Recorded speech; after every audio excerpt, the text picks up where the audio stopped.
Hello and welcome to Ant and Rabbit. I'm Anthony Denew. Jameson Rabbit, how are you today? That's me. I'm That's doing you, great. dude. That's you. That's your name. Hey, I'm doing wonderful. It's been a couple of weeks since we got to visit in this format, although not the last time we got to visit entirely, which is great. Uh, That's right. I get to see you in person. Usually, I do the show 2,000 miles, almost exactly 2,000 miles from each other. But Yeah. 2 weekends ago, I got I to. got to hug you. Our beards touched. I mean, it Wow, there was was a lot of touching. There was a a real lot of moment touching. there. I think because they touched, I've had some like exponential growth since then. So It's I don't really know what shot out. what you put into yours. Yeah. It was like Tim Allen in Santa Claus, where he shaves and then just poofs right Yeah. back. That makes Insane sense. stuff. Yeah. Yep. But the first beard oil I ever had was your Model T. Model T. That's the Yes, stuff. such good stuff. I think I still got the bottle. Oh, I might have to get you some more next time you come over. I'm all about it. What have you created for yourself that you like the most, or what do you? I mean, Do you design like for different beards? Then yeah. maybe It depends on what you're more looking European for. style. Yeah, Yeah, well, really, I mean, like what goes into it depends on if you're looking for like to eliminate like itchiness on the skin, or if you're looking for beard growth, or if you're looking to yeah, repair damage. It depends on what I put in the oils. Like there's kind of a little bit of science into it. And then the fragrance is kind of so like Model T is my sure. favorite fragrance, and it's the one that everyone seems to like the most.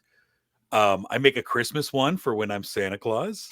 That's more You pepperminty. have a holiday blend. I have one that's more it's peppermint and cinnamon. Okay. I have one called Weapon X that I made for my son Logan. That Oh, is that's good stuff. yeah, All it's right. more of a citrus because he likes citrus Yeah. smells. Yeah, Weapon X. yeah, Oh my god. yeah. Oh, that's so good. So okay, so you got when are you ready to like put out your line? Where can I I get, know, like you go to a bar and you get yeah, you get all the little beers so you can try a bunch of different ones. Like, yeah. do you have a little sampler pack or what's going on here? I've thought about it a couple years ago. I was really close to like going to like markets and stuff, craft fairs, whatever, Yeah. selling it. Um, and then I just get lazy, man. I got too many stupid side hustles that I can't commit to one fully. Because I got Okay. all the bottles and all that, but it's just ramping up production, So Yeah. now I'm kind of you have to know me to get some at the moment.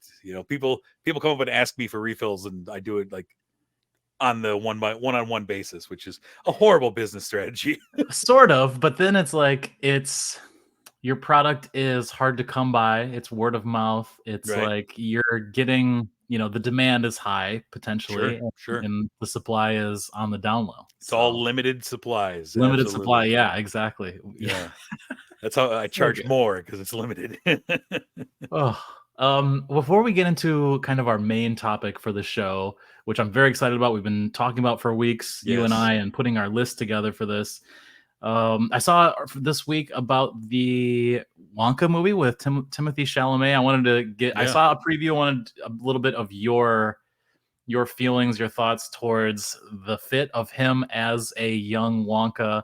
Hmm. And then if you did see the preview, which I imagine that you did in one Yeah. of the many films that you've seen recently, what are your thoughts and feelings on that basically? I love Timothy Chalamet. I think if you're looking at Wonka through the Johnny Depp universe of Willy Wonka, I think Chalamet is a great transition. Sure. I don't understand why we keep making Willy Wonka movies though. I just don't get it. I don't know, man. That first one is perfect. I Yeah. don't know. I just don't. I don't understand it. I mean, for filmmakers and for actors and stuff, it's probably fun. You get to be really creative with things, but part of it to me is like I don't know, man. It's just we don't really advance the story a whole lot. It doesn't. I don't. I'm kind of tuned out to the Wonka universe at this point. I had to take a look just to see who the director was and it's the guy who did Paddington Bear. Yeah, he's great. I mean, great movies. But I was just based on seeing the preview and the style of it. I had looked to see if it was Tim Burton or not, just because I Sure. thought maybe this actually was a direct or indirect prequel to the Johnny Mm-hmm. Depp Willy Wonka. I agree. The first one is a perfect movie. You are like myself are a little bit loose with what you consider to be a musical, correct? As I am. Yeah. Because Yeah. I have an argument many times, like, this is my top three, and I will say it's Willy Wonka or Charlie and the Chocolate Factory, Yeah. Wizard of Oz, and Mhm. South Park Bigger, Longer, Uncut, which I Sure. wouldn't have even considered a musical until it was, I think, on your list, maybe for It's Time for Five or something. I'm like, Yeah. yeah, you know what? That is a musical. Absolutely a musical. Yeah. Yeah, So I think they are. I think my one issue is I think Timothy Chalamet is a tremendous actor. I want him to do more creative things and more original things than jumping on a something like this. franchise. Yeah. Yeah. I mean, he's in Dune. That's great. But like, do amazing things like he did Bones and All last year, which was an insane movie about cannibals. I love that. Do things like that. You don't have to rehash movies we've already done. I love the idea of him as Willy Wonka. I Yeah. didn't love the execution of the preview. There was some other fun stuff like Hugh Grant as the Oompa Loompa. It took Sure. me a Yeah. second, but that's really funny to me. Yeah. So this might be worth seeing, but I kind of hold a lot of doubt, I guess, as to Sure. how this will all go down. But yeah, I love the 1971 whatever that Wonka was just so good. Like the Yeah. Gene Wilder is just incredible. And I like the idea that they're trying other stuff with the universe, but even the Johnny Depp one. I love Johnny Depp. I love Tim Burton, but I had a hard time with even that just because how do you like the 1971 movie really like stands on its own. It really didn't need anything. I also like the idea of doing a prequel to a certain degree, but I don't know. It's kind of it's a weird thing of like don't mess with perfection, but I like the idea of maybe expanding the story or finding out more about them. I'm not exactly sure We'll how soon find out.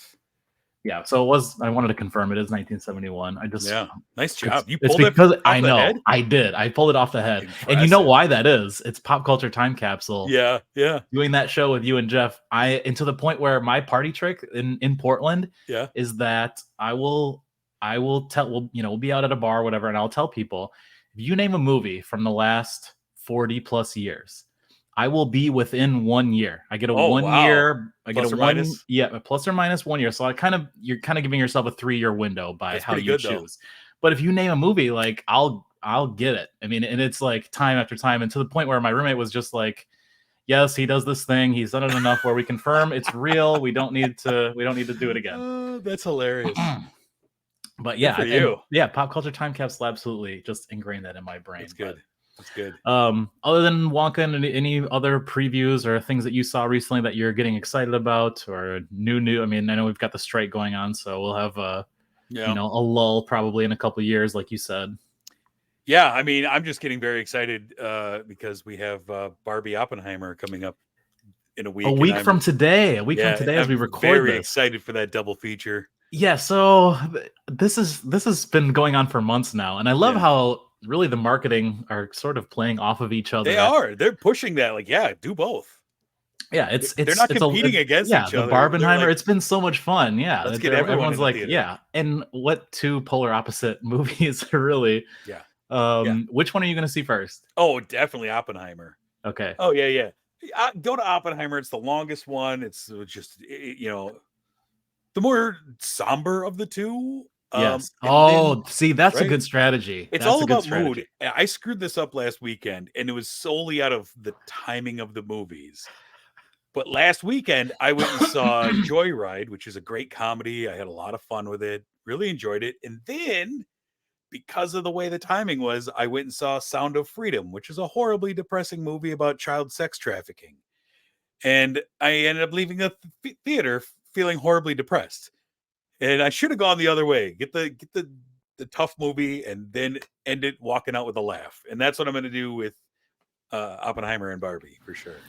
So smart. That's exactly the way to do it. I completely agree. So you're gonna do it a double feature in one day? Yeah. Well, especially because Oppenheimer is like 3+ hours. Yeah. So you sit through one movie. Don't put the longest one at the end. Right. Right. Yep. Get in. You're excited. You're fresh. Let's do this. And then you put the more bubblegum movie at the end. Yeah. I'm gonna go first thing in the morning. I'm gonna hit Oppenheimer and just carry my popcorn bucket over to the next theater to see Barbie. Incredible. That's the I'm plan. really excited about Oppenheimer. Me too. Because Christopher Nolan, I've talked about this before. He's the current day big ticket director. Yeah. But he doesn't do it in the way that Spielberg did of, I don't know, kind of campy No. stuff at times, you know what I mean? Whereas Nolan it's very I mean, think about this. He even took Batman and made it, not that Batman is like an over the top campy comic book, but you see what he did to it, and you've seen other stories of Batman and how those can go, Yeah, depending on the writer you follow director. up the Schumacher films with a Sure. large gap and then into uber serious. Yes, exactly. Yeah. So yeah, I think Christopher Nolan he's today's big ticket director like Yeah. that. I think for probably the last decade plus, like since Dark Knight, I would say that's the case. That this has kind of been his era in many facets. No, I'm Um, very, very excited for it. yeah, this Yeah. is going to be great. A lot of big fun weekend, and another one that will pull me back into theaters. So I'm pretty excited about going to see Oppenheimer.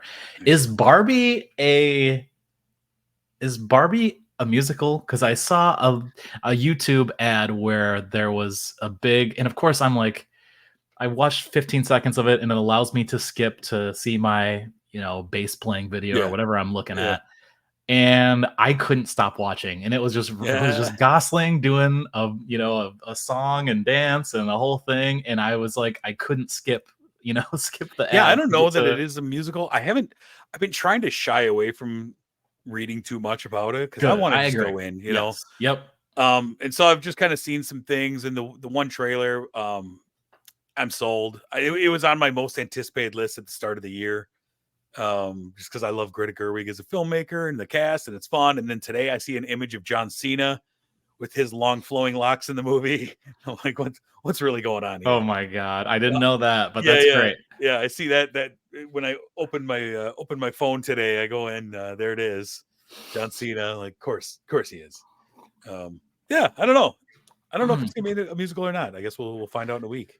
It's gonna be a fun first weekend. I'm excited to see how the numbers shake out too, Yeah, box office I think wise, and Barbie's gonna do much better because you're gonna have a broader because audience. exactly that's the thing. Everyone can see it, but you also have a lot of people, maybe men of a certain age. Well, and I'm you also have to consider that um, Oppenheimer is made for IMAX, and they're really pushing it for IMAX. It was shot in yeah. IMAX. If you have an IMAX nearby, go see it in IMAX. And those IMAX tickets are not cheap, and that helps kind of raise the box office a little bit when everyone has to pay, Oh, okay, sure. $22 for a ticket, Yeah, just to see it in IMAX. I'm glad you said that because that was kind of the plan anyway, but that confirms that.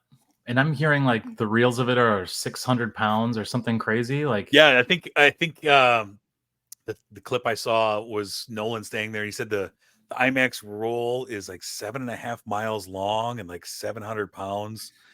Yeah, it's just ridiculous. Yeah, that's so wild. he's a lunatic. I love it Yeah, it's gonna make things a fun summer. for sure. Beyond Barbenheimer and that huge release next week, is there other things that I should be putting aside this summer that we're gonna that things are gonna come out that maybe aren't on my radar that should be, or something I'm completely overlooking? Yeah, what do we got? I mean, there looks like some fun ones. Like the Haunted Mansion movie looks kind of fun. I kind of every time I see that trailer, I'm kind of interested in it. Um, I'm a big fan of shark movies, like Good, Bad, Otherwise, and the Meg 2. I don't know if you ever saw the Meg. I did not. Jason Statham taking on a megalodon shark. Of course. Now we have part 2, and it looks really stupid, but I'm in for shark movies, especially in the summer when I'm having fun. Um, and then here's one that looks, it could be dumb or it could be brilliant. It's Strays. It's the movie about a couple of dogs, one voiced by Will Will Ferrell. Ferrell. Okay, yeah. Jamie It's an Foxx. R-rated comedy. I'm into. See, I'm into. I'll totally check that out. I don't know if it's something I would go to a theater to see, I've but heard that it's kind of brilliant. like a rated R Homeward Bound, give it to me. I'll take that. Yeah, that's kind of what it is. Yeah. So I keep having to tell my daughter because she's always asking me. And today she was asking me, like, what's our next movie we're going to see? Because she's my little movie buddy. Yeah. And we're going through the release schedule. And there's not a lot of kids' movies coming out this Yes. summer. We've already gotten some and they kind of stunk. And so we're looking and she's like, she keeps bringing up Strays because it's got dogs and she loves dogs. And I'm like, you can't go to that. I'm sorry. And she's like, why not? Was wondering how and where you set the limit with that and Nah, how she's that not going to go works. see that. I mean, the whole thrust of the story is that Will Ferrell's dog character is on a revenge mission to rip the balls off of his owner, Will Forte. That's the thrust of the movie. Oh, that's great. Yeah. Are there rated R movies that you will show her, or where do you draw Not that her. line? She's only 10. Yeah. Because you have kids at 3 kind of different ages, and Yeah. so I wondered how did you like with the first one, were you really open because you're a younger dude, and then it was like a lot of more rated R stuff at an earlier age, or how did that go down the line? Like, yeah, was there an evolution? It sounds terrible, but it's boys versus girls. My boys, I knew it. It is how it goes. And it started with the action movies. Watch an R-rated action movie. Watch this, that. That's fine because it's just action, some blood, whatever. Yeah, my daughter, I'm like, yeah, let's keep it PG, like, as long as we can, right? It might sound terrible in today's climate, but that's just the way it is for me. Is stay a princess. My boys can watch crap and turn out like me if they want, but not her. That's great because she is sweet and pure. Yeah, exactly. There you go. There's something. I think that's okay. I mean, what's the argument against that? Like, show her the NC-17 Trey Parker and Matt Stone movie. Well, I mean, Orgasmo. We were gonna watch. We were gonna watch the Uncut Showgirls together, but then she didn't have the interest in it, so I don't know. Uncut. Yeah, come on, let's enjoy this. Oh my god! Oh, that's so good, so good. All right. How about you? Have you watched anything you've enjoyed lately? Even prior to this show and the premise of our show about HBO series, I had been getting into The Sopranos through 2 seasons, decided to take a little bit of a break before I got through season 3. There was just so much going on, the move, me coming to Wisconsin randomly, just all of the things going on basically in life. But I think I've seen Spider-Verse since you and I have done our last episode. Yeah, you hadn't seen. Yeah, so I think you and I had talked about it maybe because I saw you in person, but that makes sense. That was a lot of fun. It was great stuff. I think the first one blew me away a little bit more because it just was so new and different at the time. Yep. And I kind of wanted to see The Flash a little bit more than I wanted to see Spider-Verse, and part of that is because Flash I don't expect to be in theaters as long, so it's kind of like get it in now while you can. Yep. The way you talked about Flash in your review really even piqued my interest even more, even though I was already interested, especially with the Michael Keaton Batman, as small as that might be, but some of the other Easter eggs and fun stuff going on, and how you talked about it, I was like, this is what I really want to see. Yeah. But Spider-Verse 2 is still really good. A lot of fun. We're gonna see another one. That's another thing too, is when you know that there's gonna be a part 3 or coming within the next months to a year or whatever it might be. It's hard to really just lock in with that one thing, and especially if it is kind of the to be continued situation. Right. That's the deal with comic books. That's how it goes in comics. It's pretty much always to be continued. Yeah, exactly. Yeah. They gotta put another issue out next month. But yeah, I guess those are the things that I've been checking out. And then, just going through this, I'm excited as we go through, because I even just last night checking out an episode of this show, a few clips of this, and just thinking about all of this was so much fun. Yeah. Well, let's get into it, man. Let's get into it. So the deal today is, for our listeners and viewers, is that Jameson and I are going to go through our top 10 greatest of all time HBO series. So I have some caveats or rules for my list. Oh, okay. I wanted to know if you had any. You want me to bring out mine first? Yeah, I do. You can. Okay, so the thing was that for me, it had to be longer than one season, and some of the ones that are just one season will go to my honorable mentions. Okay. For me, it also had to be actors and actresses. It couldn't be like, Real Sex or Taxi Like Cab Confessions. inside the NFL. Sure, exactly. Yeah, or Hard Knocks, Sure, which is a great HBO show. Yep. And it's, it's something now that's been redone in many different forms, not just across the NFL, but in other ways, and just how we get and how we enjoy, that kind of stuff when you get the inside look of sports. Or whatever, the Brian Gumble, like nothing like that. It's all actors and actresses. It's all HBO. And throughout their history, it's all stuff that was so you had to be longer than a season, basically. Do you have anything that you put down that was like, here, what was your criteria? I had to have seen it. Okay. There you go. Yeah, that's good too. And that's another thing. Like, I'm gonna have some ones that I just didn't see, and I'm certain they'll be on your list.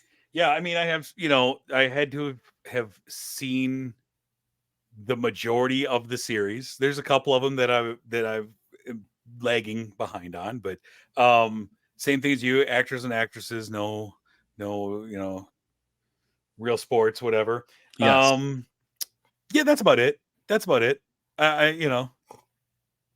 I did weigh heavily the longevity and the sustainability of greatness as opposed to absolutely high peak, low valley. High peak, low valley got a lot of shows knocked off the list for me of like, oh, there was one great season and two bad ones.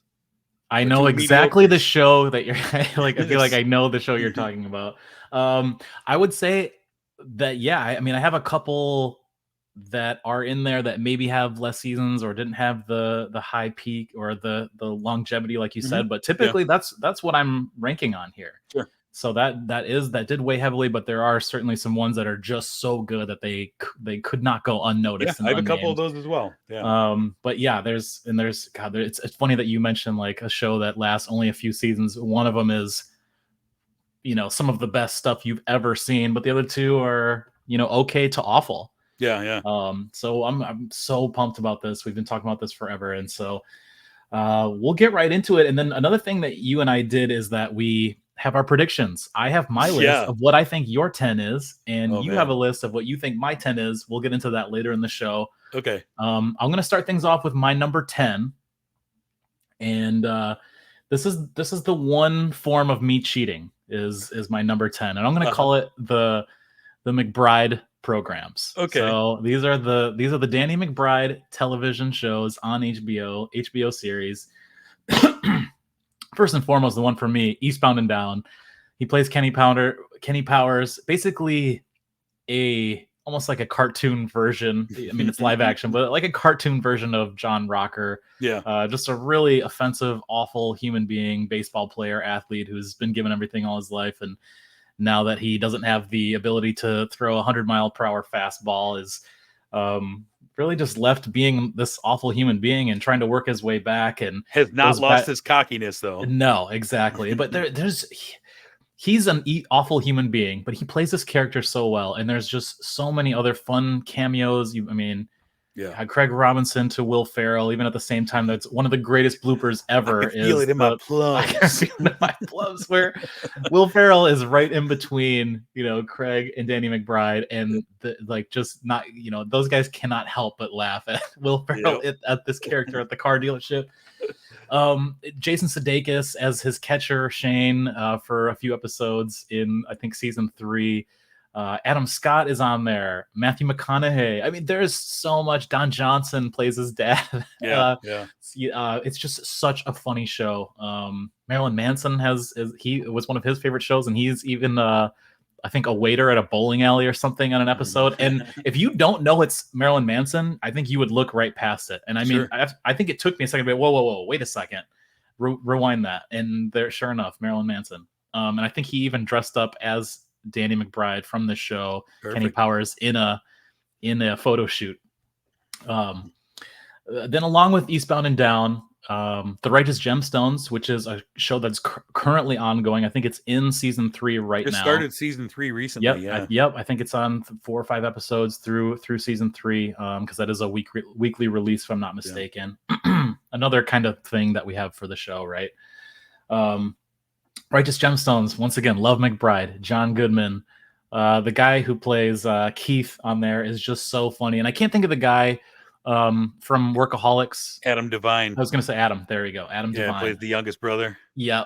All of their interactions and everything is just so funny. But a lot of this, what this comes down to, Danny McBride's his accent. I just love hearing him talk about anything. I think it's so funny. I could hear him just read the most boring book ever, and I would think that it's funny. Yep. And there's a great clip too where they show it's like Patrick Mahomes on a talk show, and it's like Patrick Mahomes sounds just like Kenny Powers, and they play it back and forth. You're like, oh my god, it is. It's right there. Nice. And then along with Eastbound and Down and The Righteous Gemstones, this is a bit of a throw-in, but an enjoyable show, just 2 seasons. But you have Danny McBride with Walton Goggins on Vice Principals, which I think is a funny and maybe forgotten about show. I never saw that one, yeah. Good stuff. I mean, I think it provided a lot of laughs. It's been years since I've seen it, but it was a very good show. Same thing, Walton Goggins, love his accent. I'm not overall a fan of the Southern accent, but Walton Goggins, Danny McBride have 2 of the best that you can have. And then to have those 2 going back and forth in Vice Principals, and then you also have Walton Goggins as Uncle Baby Billy in Righteous Gemstones. The worst Baby person. Billy. Oh my god, just such good stuff. So yeah, that's my number 10. Starting things off, the Danny McBride programs. So we started off with a tie. We're already cheating. All right. It is my one cheat. I will say that was the one I got it out of the way first, and it was a little bit of a throw together, but there it is. There it was. It's gone. That's fair. All right, my number 10 is one I found when I was making this list, and this will just kind of be a little spoiler for what's to come, but I found when I'm making this list that I really have an affinity towards HBO comedies. And I think because when I first discovered HBO outside of the movies they would show, but when they started putting out original programming, it was the one place to find R-rated comedies, right? You could do whatever you want on those. And so I kind of found that I got attached to a lot of their comedies, and they've done some great ones. And my number 10 is one of the ones that I really fell in love with early on, and had the series on DVD and did a rewatch of it over the last couple weeks. It's Flight of the Conchords, 2 seasons. Jermaine Clement, Britt McKenzie as the Conchords, the band who is struggling, come over from New Zealand. Their manager, played by Rhys Darby, is incompetent and can never really get him a gig. They've got incredible. He's just their great. fan base. The fan base of Kristen Schaal. One person. And I love this is where I fell in love with Jermaine and like anything else that he did outside of Flight of the Conchords. I'm like, yeah, Jermaine's in it. I'll check that out. Yep. And it's just absurdist comedy, which is something I really loved, and especially coming out of a lot of the programs that I enjoyed in like the late 90s that were absurdist comedies. This kind of fit into that, only with a New Zealand flair, which I'd never seen before. And I love it. And you get a music video in each episode of a song that's kind of terrible, but in a great way. That kind of just they're always weird, and they're made to look purposely bad. But it's just it's too much fun, and the interactions specifically between the band and their manager Rhys Darby. I mean, I love it when he calls roll and he's okay. First business, we don't have any jobs. I don't have any gigs for you. And it's just it's fun comedy. I found myself really enjoying burning through the 2 seasons again in preparation for this. Yeah, I'm gonna get to this one fairly soon here, okay. So I'll keep my lips tight just for a moment. But that's something, yeah, and that fits the criteria, like you said. It's one of the outliers. It's only 2 seasons, yeah, but it is just that good. I think you have it in a great spot on your list. I love that it's on your list. All right, what's your tie at number 9? All right, so for my number 9, I'm out of ties now. I thought you were going to try and jam 20 shows in here. No, that's a Jameson Rabbitt thing to do. You're very artful in that regard. My number 9 is kind of one of the classics. Maybe kind of forgotten about now, but as a kid who grew up in the 90s and got HBO 4th grade to middle school, something like that. It was, something as a kid you just heard about, joked about on like Saturday Night Live. We didn't have HBO for quite a while, but Eventually, it was something that was available in our household, and watching this show was just so much fun. And as a sports fan, I loved the cameos. I loved the characters. I loved that it was so vulgar and different, without a laugh track. I mean, so many different things. But Arliss Oh Michaels, yeah, I yeah. represent athletes. I mean, Brett Favre is not anybody you can mention. I was watching a random episode with Marshall Falk last night. Shaq. I mean, anyone you can think of, any sport. I mean, it's just since Jay Buhner, all sorts of stuff. And it's also a really cool time capsule to go back and see some of your favorites as a kid or at that time in the mid to late 90s. Yeah. 6+ seasons. I think it came out in like 1996, 1997. Sandra Oh on there, who went on to have a really awesome career. Robert Wool. I There's I still refer to Robert Wool just as Arliss when I see him in a movie. Like, always, oh, Arliss is always in this. Arliss. Yeah, and exactly. And even when I go back and watch Tim Burton's first Yeah, Batman, yeah, I'm yeah. like, oh yeah, No, Arliss is the Arliss reporter. is in here. Yeah, exactly. Good stuff. But this was the gateway for me. Arliss was Nice. like the gateway to HBO, and something that was nice, that I don't know if it was the sports aspect of it, but I was able to watch regardless of how vulgar it was. And Yeah. um, this was just such a fun show, and this led to me enjoying so many other ones because of it. So yeah, number 9, I Nice. got Arliss. I never got into Arliss. I didn't have HBO consistently at the time. I was living in my first apartments, and we didn't have HBO when this came out. So I got to watch here and there, but never consistent enough to really get into it. Yeah. Yeah. Nice. I might have to go revisit it a little bit. All right, my number 9 echoes something that you talked about recently. It is a tie that I have at number 9, You son of a gun. and it's I have Eastbound and Down and Righteous Gemstones. Oh, perfect. Yeah, that's mine. Danny McBride. Like I said, I hadn't watched Vice Principals, but Eastbound and Down, one of the most consistently funny shows. Yep. And how it was kind of the second thing I'd seen Danny McBride in. I believe I saw Foot Fist Way first. His movie where he's a failed karate instructor. And then this comes, and it's like, oh, okay. And like, oh yeah, he's an anti-hero. He's kind of a terrible person, but he's Absolutely. hilarious. And I love about Danny McBride in kind of everything he does is that unearned arrogance that he carries with him. And like, and just how he's just like, yeah, screw you, man. I'm the best. I'm the king. It's like, dude, you're not. And it's like, no, I am, because I believe it. And I just love that he brings to all his characters, and he brings it to both Kenny Powers and to the Righteous Gemstones, where he's like, no, I'm daddy's favorite, and I'm running the family, and I mean, little things like the first season, he's got this Elvis pompadour with these big sideburns, and the sideburns are gray. And the second season, he comes in and he's dyed the sideburns black. And his sister calls him out on it. And he's like, no, I didn't. I never had gray sideburns. So stupid.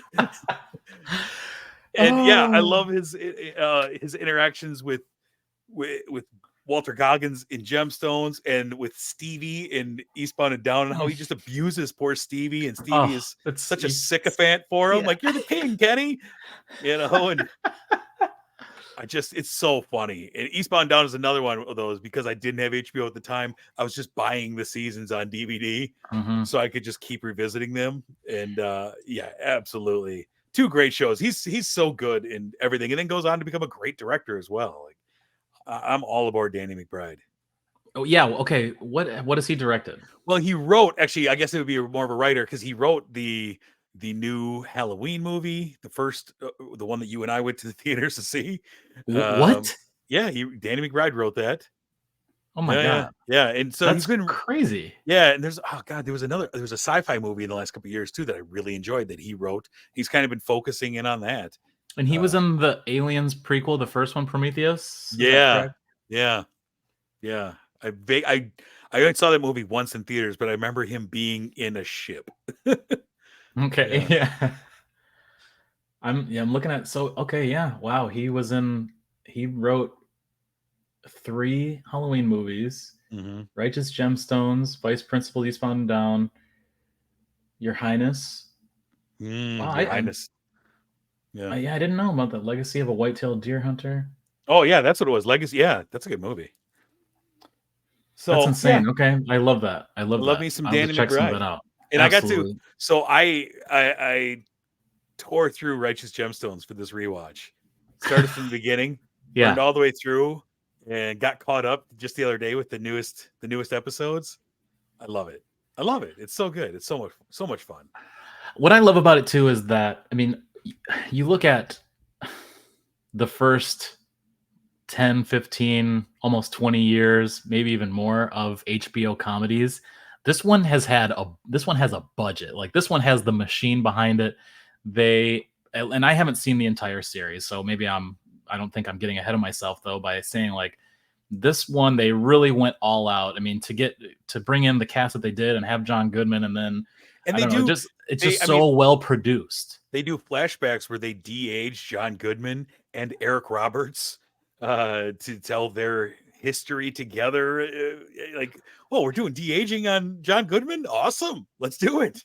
Yeah. And my understanding is that there is a younger portrayal of Danny McBride as a kid who is just spot on. Yeah. Oh yeah, yeah. Because they I, cut to like, I would say probably 14-year-old Danny McBride, yeah, and it's hilarious. Yeah, it's really funny, and it started out as kind of a takedown of these mega churches and these families right. and Yeah, the wealthiness, right? televangelists. Yeah, Yeah, and just kind of taking them down, and then it kind of spun. And as the series advanced, that's still the backdrop. Only now it's becoming, at times, it's almost like a Sons of Anarchy story. yeah. Like, yeah, this is fun. I'm Some of the in. previous, I'm like, yeah, this is like gang war type. Yeah. It's very, very, yeah, just such a fun series. I'm so excited and that's one of those things. Like, it's so good. I haven't even gotten all the way through yet, but it's just so good that Yeah. the Danny McBride stuff had to be on there. Good stuff. All right, what's your number 8? All right, so similar to number 9, I'm going with something old school. I'm going with one of their top original comedies, something that is way, way, way ahead of its time. And I'm glad I was able to kind of fit this in because it almost didn't make my list until I decided to combine the Danny McBride stuff. So I want to talk about the Larry Sanders Show. Larry Sanders Show, my number 8. Love the show so much. This really tells you how great HBO is. I mean, that it almost didn't make my list, but like Gary Shandling as a talk show host, and that's my dream job of all time would be, and I'm not like a huge David Letterman fan, but to have that job, to do that, to be the late night talk show host, to me, the Johnny Carsons, the Jay Leno's, all that, the Conans, like that to me is like, that would be my ultimate dream job. If I could do anything in the world, that is what I would do. I mean, since You're I almost was there. You're well on since your I was way. a little kid. Yeah, thanks. Someday we're getting there. It's just, I love the premise of the show. I love that you can do a new episode about an episode each time. It is a show within a show. It is, I mean, you think about some of these other shows that are kind of like that, where you get, I mean, the what's the NBC show with Alec Baldwin, where they kind of do the SNL behind the scenes? Yeah, 30 Rock, things along like that, or The Office, like shows where you didn't have the laugh track and it was kind of almost not a mockumentary necessarily, but just this kind of behind the scenes, but with actors and actresses. Young Janine Garofalo, Jeremy Piven on there before the hair transplant. Yeah. There's every episode has, like the one last time I was watching, like Michael Richards was on, he on the show. He's of course he's Michael Richards, Kramer from Seinfeld.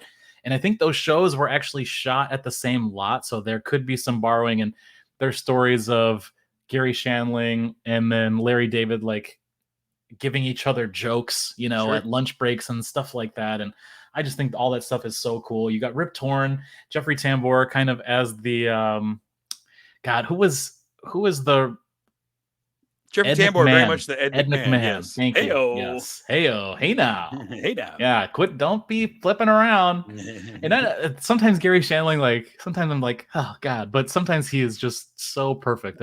I think the other thing that made this show so important at the time was it came during the late night wars, during the Carson, Leno, Letterman, all of that stuff. Yeah, 1992 it comes out. Right. And so it's in the height of all of this, who's taken over for Johnny and blah blah, and the hurt feelings, and then the late night wars between Leno and Letterman, and how that became such heightened things in late night. We don't have that anymore, right? It's a bygone era of people staying up and which one do you choose, this guy or that guy? And then we watch it all the next week on YouTube on clips, but yeah, I mean, and so there was a point where Larry Sanders was offered his own to take over was he offered the Tonight Show job? No, where Gary Shandling was offered, I believe, Letterman's job. Wow. When he left for CBS. Yeah. It's like, no, to take the show that was like to take the late night show. Yep, the show right after. And he's like, why? I have more fun doing a fake one. More freedom. Exactly. Yeah. Oh my God. I just love it so much. Judd Apatow, one of his early writing gigs, probably the first time thing that we would recognize if we were to look at his stuff, as a writing credit. The innumerable guest spots, everything, just have how you can do that and play with different characters on each episode and what this famous actor playing themselves might be like backstage, perhaps, and this different versions of people. Larry Sanders Show is so much fun. It's something that as a kid, or even my early having HBO days, I wasn't quite into. I didn't quite get it. Yeah. Over the last 10 years and HBO having streaming stuff like this is one of the first things I went back to, and I love falling asleep to it last night, and I've done that so many times where that's what I'll turn on late night. I love that it's a late night talk show and it's sort of just like you have all the episodes just playing over and over after each other. Yeah. Just an incredible show, and like I said, the premise and everything is so far ahead of its time. Without the laugh track, with the show within a show, so many things about it we didn't see until 15 years later. I mean, it's pretty crazy, but Larry Sanders Show is my number 8. I love that. My number 8 is the only show that I've on here that was a one series phenom. Feel like it branched off into something else, but it was the first thing I went and rewatched after you and I got talking about this. And it's the series Band of Brothers. Band of Brothers. I went back to, so when this came out in was it 2000 that it came out? I was living overseas on a military base, and this was on, I felt like every channel that we were allowed to watch was Band of Brothers was showing on a loop. Watched a lot of this during that time. Really enjoyed it, and went back and rewatched it. And these are hour-long episodes. I binged the whole thing in 2 days. Oh my God. Sat down and watched like 7 hours of it the first day. Yeah. Yeah. Love it. It's great storytelling. It's great characters. I love that for a large majority, I don't know the actors, especially when it first came out. It was like, yeah, I know David Schwimmer. I know a couple of these guys, but a lot of it is just guys.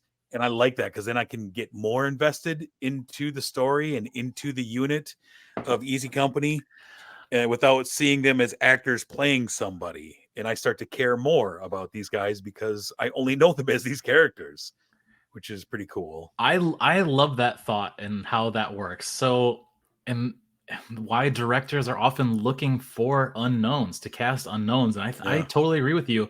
And even to the point where you remember someone for the first role that you saw them in a lot of ways too. And they can still be that character. Yes. And before you become the big name where it's like, you and I did a whole show on Nicolas Cage. Like, he's not blending in anywhere. Yeah. It's fun because it's him and everything. And I still love that, but and that's the thing with Band of Brothers. It comes out right as Friends is wrapping up its legendary run. And it's like, what's David Schwimmer doing? Oh, he's on this HBO war drama. And he wasn't likable. He's supposed to be the worst person on the show. He's just a horrible person. We talking about Friends here? Yeah, that too. And then he leaves after like the second episode and returns, no spoilers, like episode 8. And it was because by episode 8, now I'm 8 hours into hanging out with Easy Company and these guys, I know them. And then all of a sudden it's like, what's Ross doing back here? And it stood out of like, oh, there's a movie star or there's a TV star on in my foxhole, that doesn't make any sense. But I love this show. And it was great fun getting to revisit it and just enjoy it. Okay. Can you explain, you said that it branched off and became something else, Right. or So I think this helped to branch. Sure, I believe a year or two later, the Pacific series came out, which kind of told the other side of the war. This was all focused on getting to Berlin. It's easy company, starting with D-Day invasion and ending with getting to Berlin to, take out Hitler. And then the Pacific was the Pacific side of World War God, II. I hate Hitler.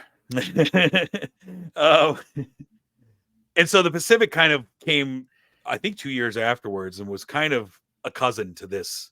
I think the success of this Okay. allowed the Pacific to be made. Yeah.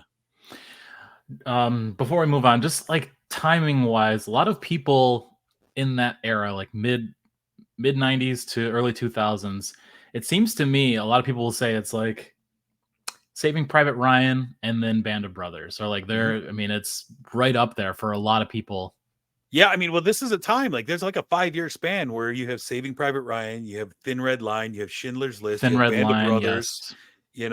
and it's like some heavy stuff. Yeah, this, well, I mean, Band of Brothers, I believe, was produced by Tom Hanks.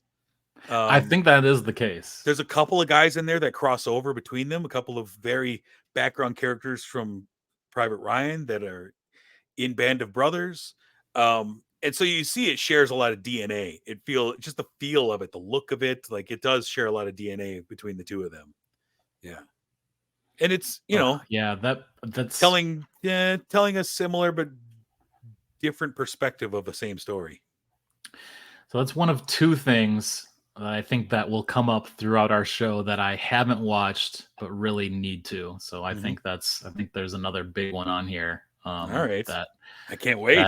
I think that you've probably seen a ton of and love, and I haven't seen it, and you're just gonna think that it's completely egregious. Well, we're gonna find out. All right, so we're on my number 7. Is that correct? Yes, sir. Okay. Flight of the Conchords for me. Nice. Yep. So I'm right back at. This is what you had at spot number 10. Is that correct? That's correct. Yeah. Writing off your list. Yeah. So it's number 7 for me. This is the only thing that's less than 3 seasons that made my list. So this is one of those kind of, it's so good, even though it's short timed. We've had a few teases at 3rd seasons and still kind of hoping that could happen. And I think it's a possibility, but it's maybe becoming more and more likely. remote. Yes, and we've also seen those two. I want to say it was for HBO. Also, do like a concert that they put on for HBO. That's also really great, and just their bizarre humor. And in this concert, they have it's the New Zealand Orchestra, but it's one dude playing with them. So it's just those two and one other guy. But just that their humor is just so good. Like this came out at a time I think when I like needed something fun. You can play this for anybody. Like it's so silly. It's not vulgar or inappropriate. Their jokes are just like I don't and how the characters interact with one another. Like it's so fun and different, and it's the humor a lot of is awkwardness. now exactly, absolutely, it is, and it's just something that, like you said, the New Zealand humor is just something different that we hadn't quite experienced, or at least I hadn't until this show. And now you see things on Netflix like Auntie Donna, this kind of bizarre comedy troupe. I don't even know what to consider them, but something to check out on Netflix right now. Okay. Yeah. But these guys are great. They're so funny. Plus, then you add in how talented they are. And I know you said the songs kind of suck in a way. But they're so lo-fi. They're so lo-fi, but I think they're extremely creative. And yes, to the point where I like on my top, a separate list that you and I have talked about before, my favorite musical duos. I think Outkast is right up there, and I think that Flight of the Conchords are up there with like I'll put them up there with people think this is gonna get some hate, but Simon and Garfunkel. I like. Oh wow! I seriously, I love Flight of the Conchords that much. Like their songwriting to me is so fun and funny. The way they play off each other, and just also every song is kind of like you said, it's lo-fi, but they're different types of music too. Yes, and writing songs that go within, at least lyrically, like somewhat in the framework of each episode, and jamming sometimes in 4 songs to one show. It's just wild stuff while still being this kind of bizarre comedy that's not gonna upset your mother. Yeah. Yeah. They're so special, and yeah, burning through this Flight of the Conchords 2 seasons. That's something that's back on my list. And watching a few episodes last night, just dying laughing at the uncomfortability and Yeah. seeing once again. You go back to a show that came out 10+ years ago, then you start seeing people that you recognize, like, oh, this guy was this was the other cook in Breaking Bad, is Mel's husband, and all sorts of just fun connections like that. But number 7 for me, Flight of the Conchords, man. I love that. My number 7 is a show that is still going on right now. It's in its 4th season, or actually, I think just wrapped up the 4th season. It is a show that when I first heard about it, I was like, oh, great. I love this guy. He's really funny. And this show is one of the darkest comedies. It's Barry, Bill Hader's show that he wrote, directed, stars in. Coming off of Saturday Night Live. What's your next thing? I'm going to do a weird dark comedy where I'm a serial killer. Like, oh, okay. And it's great. And this show has gotten better and better and better. It started out, it blew me away because I didn't know Bill Hader was capable of the things that he does in here. And then you see that he's directing these, he's writing them. He's a serial killer who's got a lot of guilt in his life. He's a contract killer. Contract killer. Hitman, sure. Hitman, sure. yes, Yep. sorry. And, kind of falls for a girl in his improv class that he's taking. And every episode and season by season, he kind of gets himself entangled tighter and tighter into situations where, like, there's no way Barry gets out of this. This is horrible. And I've been getting more and more anxiety as I watch the show because he does such a great job of putting Barry in impossible situations where I should hate this character. He's actually a terrible person. I shouldn't like this. I shouldn't be hoping he gets his way out of this. And then a cast of great character actors around him. Stephen Root as his handler, who I love Stephen Root and everything. And he's like the perfect, I need a character actor to come in and steal scenes. Yep. And he's always amazing in everything. Sarah Goldberg as the crush that he has, the on again, off again, who kind of tries to make him a better person and then rejects him and sends him into a fury. And then the great Henry Winkler, who is his acting coach, man, and is just incredible. And their back and forth is so much fun. And I'm so sad that we're not getting any more Barry, that this is the end of it. But I'm so glad we got 4 full seasons of this. And I think HBO is the only place this show could have been made. And that's the thing that I love about it, is this wouldn't be made if it was on NBC. I'm sure Bill Hader could have left Saturday Night Live and said, I want an NBC sitcom, or I want to do a show on NBC, but it would be an NBC show with lots of people's fingers in the pie, and he wouldn't have control. But he goes to HBO, he has full control over this thing, and we get the full essence of what he wanted to do with it, and it's just brilliance. And he's been winning tons of Emmys because of it. Yeah. Say it. Okay. When I watched the first season, but I was like in this weird transition where I was about to move across the country, and I love Bill Hader and I love Henry Winkler. Mm-hmm. And I just watched, this would have been early 2019, so only the first season was out, and I just couldn't quite connect with it for some reason. Okay. And I've heard from a number of people who are like, go back, it gets better and better. You will fall in love with, or the show and the characters, or just not be able to turn away, basically.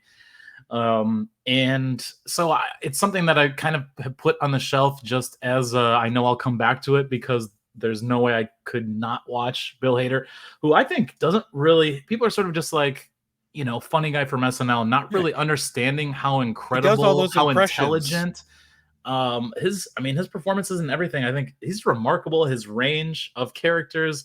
He can do so many different things. And I think he's one of those guys, like, he could be a Stephen Root 20 years from now, where, I don't know, you have that kind of scene stealing, character actor or whatever. And I think he's just like, what a talented couple, him and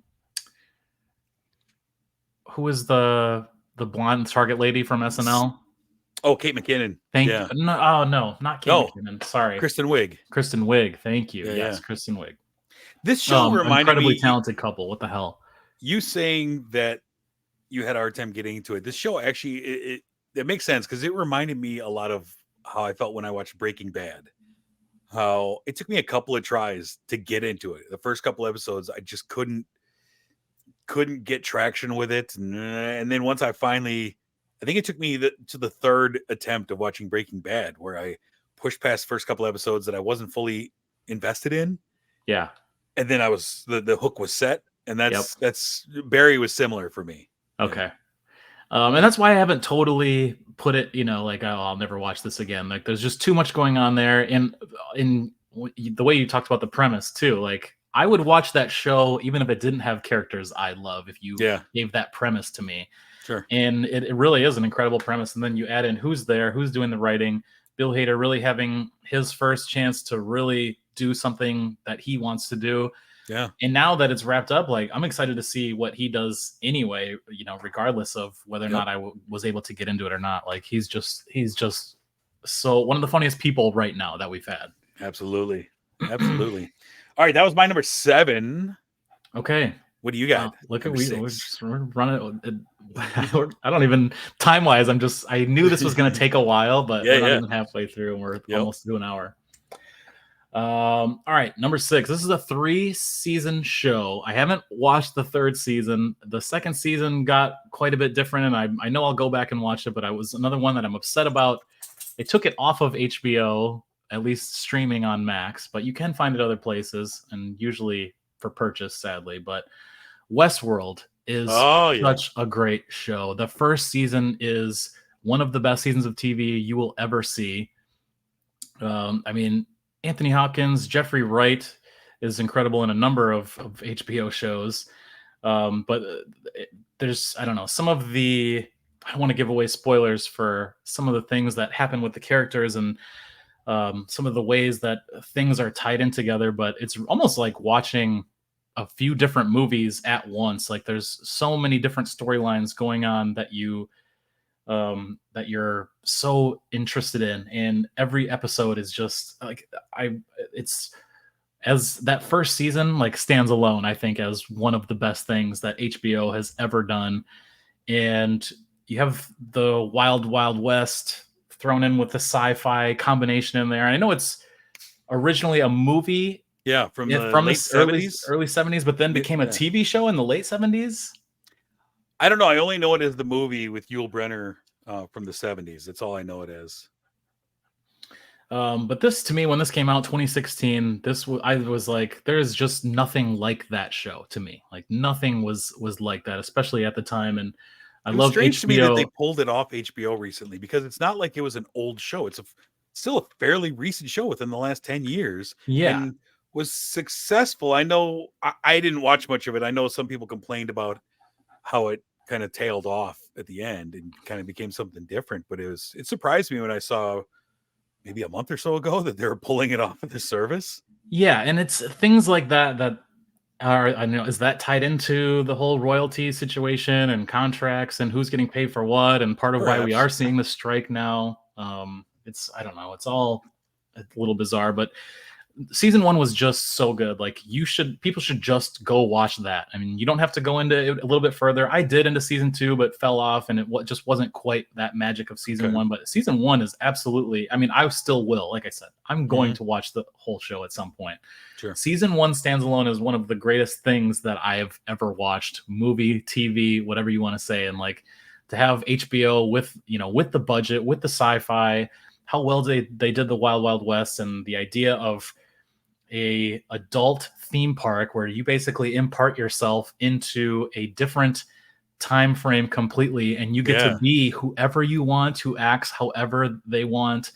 You go into the world where you can become a Wild West cowboy. Are you a good guy? Are you a bad guy? What do we become when we put ourselves kind of into the situation where we are just an avatar kind of situation? Like, we're basically, controlling it from somewhere else. But in this one, like, it is actually you in there, with, I don't know, whatever you want to call the robots as people. It's just the most insane thing to try and live in that different time, and how that develops into, other time frames, like they do, like 14th century Japan, or the kind of the samurai area. Like, there's so many different stuff and things that they could work into that. It's just Sure. an unbelievable show and premise. So number Nice. 6, if it didn't fall off, it would have been way higher. That's the thing. Like, Yeah.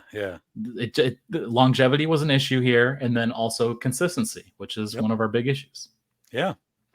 All right, my number 6 is a comedy that I have been enjoying. I'm still behind on. I haven't gotten fully to the end of, but I've been tearing through it, and I absolutely love it. It's fairly recent. It is Veep, Julia Louis-Dreyfus's show about where she plays the vice president of the United States. It's such a smart comedy, and I kept hearing about it, and I was behind. For the last few years, like, oh, Veeps, it's winning. I think it won 17 Emmys. It just kept winning all these best comedy, series, blah, blah, blah. And it's so smart. And I love the cast. She's the vice president who's constantly just kind of spinning plates to keep things going. She doesn't really mesh with the president, played by Randall Park, that she's under. And she's got her own team led by Tony Hale, who's hilarious, playing her bumbling assistant, and Anna Schlumsky, who I love from the My Girl days, back as her like right-hand woman. And Matt Walsh is the press secretary. Like, I love this cast of people, and it's like the West Wing, only comedically. And there's some great they play with that as the series goes along, where like Allison Janney shows up, like, oh, wait a minute, and I love it. And it allows Julia Louis-Dreyfus to really shine in the way that I hadn't seen in so long. It's just enjoyable, and she's got such incredible comedic acting chops. I have a lot of fun with it, and it's one of these right now, as I'm still kind of binging through it, that I'm like looking forward to watching a few episodes tonight. Like every night I've been grabbing 2 or 3. It's pretty crazy about this show, and then her also her career arc. Like, that show came out in 2012, but we're just now, over the last year or so, seeing like a renaissance for her, in a way that she's getting a lot of, like, she's getting her flowers now, like, absolutely. It took this long, and how her and a lot of other actresses from, like, who were on big shows in the 90s, like, they weren't getting cast into movies forever and ever. And so that's kind of a huge deal. And so for her to have success over a decade, basically, almost 15 years after Seinfeld, and then another 10 years after the show comes out, like I said, only over the last year or two, it feels like people are like, Julia Louis-Dreyfus is really, like, I feel like she hasn't gotten credit for being as good as she is until now. Yeah. And then there was just like that lull where we didn't talk about her, or we didn't care, or everyone from Seinfeld was cursed, unless it was Jerry doing his own stand-up, but then even then was few and far between at times. Yeah. Well, I mean, she went through some rough series, the whatever it was, Old Christine show, that wasn't great. New Adventures of Old Christine. Yeah, like, and yeah, I think the stink of just all of the failed pilots that cast had after Seinfeld, and you're like, oh wow, maybe it was just, maybe they were system quarterbacks, Yeah. Oh my God. And that's a great analogy. Yeah, and she's definitely proven that she's more than that with this. No, and I'm happy to see it. It's something I haven't watched, and I'm certainly open to it. And I love I knew some of the premise, but I like that you made the tie-in with West Wing, also being an NBC related show with HBO, but HBO also being able to take it as far as they want to, as they often do. Yeah, it's a fun time. And that's really high that was number 7 on your list. Number 6. Look at you go. Yeah. Good stuff. Yeah. All right. We're top 5 area now. We're in our top 5 area. So maybe we want to do our honorable mentions around after we get to like 1 and 2, or when do you? Whenever you'd like. I got my list. All right. Well, let's go another 1 or 2 and then see what we got. All right. So we're into the top 5. Man, exciting times. Okay. This is where it's heavy hitters for me. It is heavy hitters. This one, similar to my number 6 with Westworld, it's a 3-season show where one season is incredible. It's the best of all time, and I don't know what could come close to it other than maybe that first season of Westworld and Mhm. first season of Freaks and Geeks. I got True Detective. Yeah, you do. And it's a 3-season show. All 3 seasons are different stories with different actors, completely different, basically different places as well. We're going to get a 4th season within the next year, which will take place once again I think it's Jodie Foster in Alaska, this new one that they're going to be doing, which okay. I'm very excited about. Mhm. And it's in Alaska during the time that they don't have any light. But the first season in Louisiana, you have Matthew McConaughey and Woody Harrelson. I mean, I don't know how many times we can talk about on this show. Their chemistry, amazing. The story, amazing. I love the idea of like the backwoods swamp people, but who are into the occult Yeah. but then also like the government tie-in and how the religious figures who are abducting children and doing these ritualistic murders and just insane stuff, and the stuff that Matthew McConaughey and Woody Harrelson are also dealing with just in their personal lives while trying to solve these crimes and murders, and what has become of them over time because of it, and how the show is shot specifically this season. And season 3, they got back to this. It takes place in 3+ time frames. So you see them in the mid 90s, you see them a few years later, and then they're being interviewed about it in in what was present day when the show came out around 2012, 2013. And so you have them playing these characters in how they in the 3 different areas with the different levels of what was going on with the crime, and if it was already solved, why are they still seeing some of these ritualistic murders, and how that all ties in. And just Matthew McConaughey at the end of the first episode, and talking to he's being basically interviewed about what was his investigation like, and he's like, how did you mean, why are these murders still happening if we got the guy back in 95? It's like, well, why don't you start asking the right effing questions? And it ends like that, and you're like, oh man, this is gonna be so good. The first season is so brilliant. And I mean, the chemistry between McConaughey and Woody, unmatched, right? I mean, it's I mean, we're to the point where now they're like, we might actually be brothers. Yeah. Like, that's literally come out over the last year. I thought that when I saw Ed TV, much less when I saw you guys together in True Detective. And I love that too. Yeah, and it is some of the smartest writing. That first season it gave me tingles watching it. It was so good.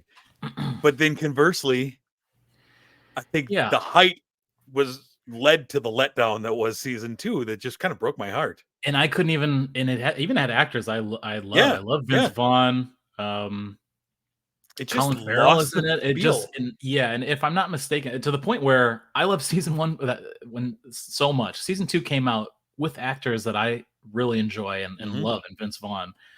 But I still haven't finished that season. I still have not gone back to watch season 2. And I don't think they did the alternating time frames, which I don't think so, if I remember. Which is part of what made the first season so incredible. It's not like something that you had to do, but to me, when I think of True Detective, like, that's part of it. I like doing the different times.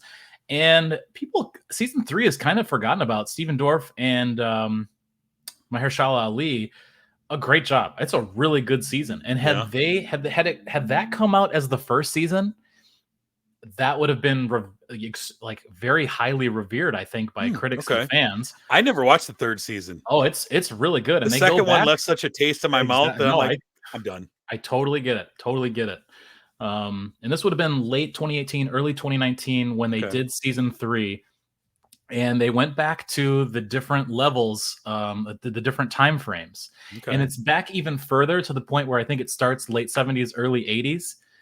And another spin on this is that now it's present day Mahershala Ali, but he has dementia. So he's trying to solve this crime that's kind of haunted him throughout life, but he doesn't even have his memory. So there's a whole nother layer in how that affects the way he's able to, just his interactions with his son and this film crew who are kind of filming him for a documentary, but trying in all about the murders and things like that, and how he's trying to piece it all together, and how this kind of maybe this story tore apart his life a little bit. And Stephen Dorff was his partner, and I think they have good fun chemistry. Had season 3 come out before season 1, and since all 3 seasons are, there's not really the crossover. I think in season 3 they maybe reference Matthew McConaughey and Woody Harrelson just very quickly, or just like in a newspaper, like, oh, those guys who caught the child ring in Louisiana, or something like that. Something real quick, just a kind of a quick nod, Easter egg. I might have to check out season 3. I would, because I love that first one, man. And so if it's anything remotely close to that, and that has me interested. And Mahershala Ali, I love him. Great acting chops, unbelievable. So nice. Here's my number 5, True Detective. Uneven, unbalanced, only 3 seasons, but season 1 just is good enough by itself. Like you said, for Band of Brothers, that was enough to get on my list, regardless. Similar to Westworld. So my number 5 probably might be a surprise for how low it is, and it's just personal preference for me. My number 5 is Sopranos. For a lot of people, it's one of the greatest shows ever, right? Yeah. For me, it's my 5th favorite HBO series. I don't know. It's great. Like I said, the top 5 are the heavy hitters for me. Like there's a clear delineation for me in the top 5, bottom 5 of this list. And Sopranos, for me, it's great. And it took a genre that was really well trodden, that Scorsese had been showing us for 30 years at this point, and turned it around, and gave you different perspectives of this gangster family and the sympathetic side of certain characters. And and I mean, the character of Tony Soprano is one of the most well-written characters we've had in 30 years. I mean, he's just incredible. And again, this is another one of those shows where, like, I see certain characters and I'm like, oh, hey, Christopher's in this movie now, because I was introduced to him in here, and I love it. This was one of those shows that I came to late because I didn't have HBO for a while. And so I remember we got it.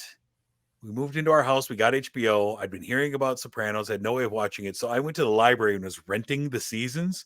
And I remember spending one weekend just burning through disc after disc after disc, trying to get caught up, because the new season of Sopranos was about to start. And I wanted to be able to jump in and just like Clockwork Orange, just feeding myself Sopranos day and night. And revisited it a couple years ago before the movie came out. Drawing a total blank on the name of the prequel movie that they had. Anyways, that starred Gandolfini's son. Many Saints of Newark. Many Saints of Newark, yes.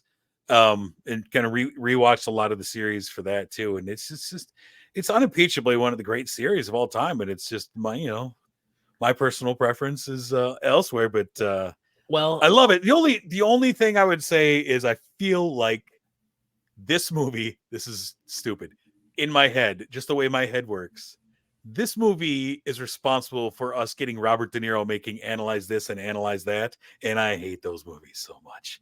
But I think he saw this like, oh, it's funny, we'll have a gangster who's got problems, and he goes to see a shrink, and that never should have been. That ruined De Niro's career, because then he just started making comedies.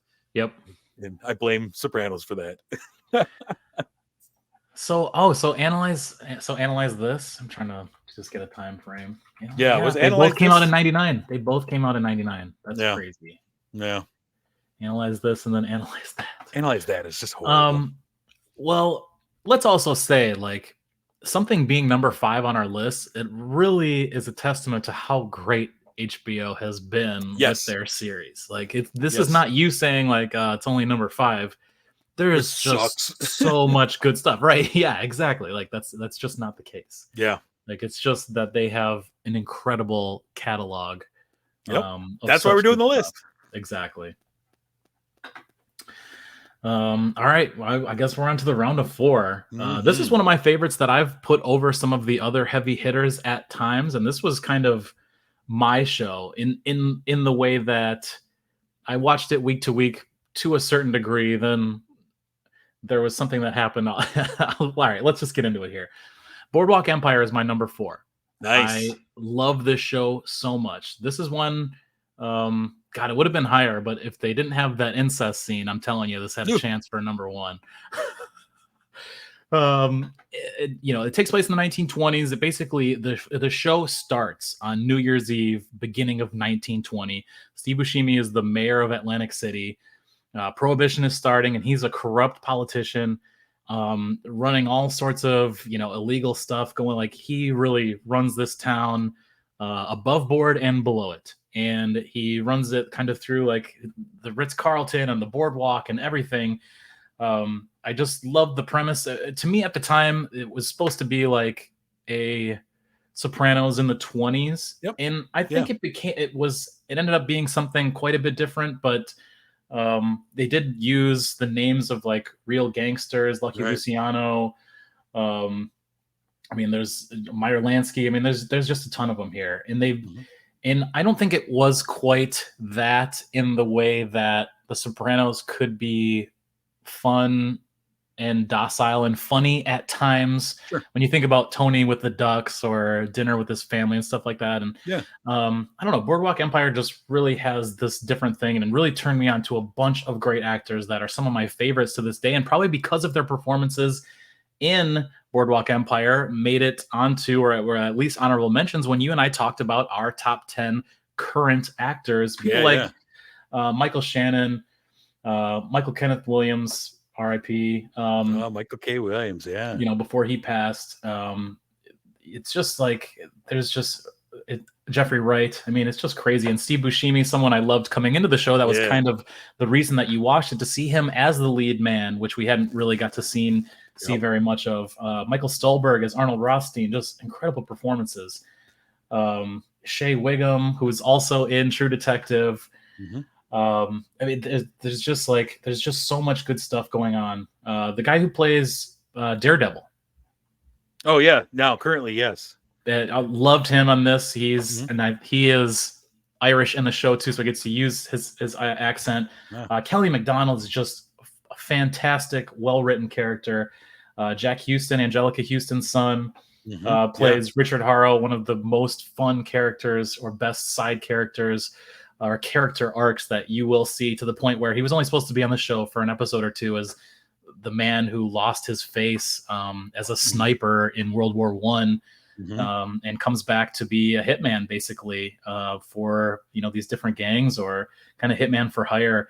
He was only supposed to be on like an episode or two, and ends up being on for pretty much the whole series. I love that when that happens. Oh yeah, we couldn't keep him in the show. Exactly. Yeah. And then like those are characters like we just had to write him in. Like we had to just find a spot because it just wrote itself basically because they were so good. This was one of those shows that when we were doing this research that I really wanted to rewatch, but it's kind of daunting. How many seasons are there? It's five full seasons. Yeah, and these are long episodes. They are. And I'd only watched the first 2 seasons originally, and that's where I cut off because that's about end of season 2 is where incest happens. And I even pushed myself, and I've watched it through twice since. I'm like, they end up not being related, right? And that's not the case. That absolutely happens. Yeah, this was one I really wanted to get a rewatch and just couldn't invest the time to sit down and bang through long episodes after long episode. But I do want to I want to get back to this. Highly suggest it. And the reason why I say my show, just compared to like similar to you with the Sopranos, like I had to watch a bunch to get caught up for me to watch season 7 as it came out, the final season. Wow. The Wire was before I never saw any of that as it came out.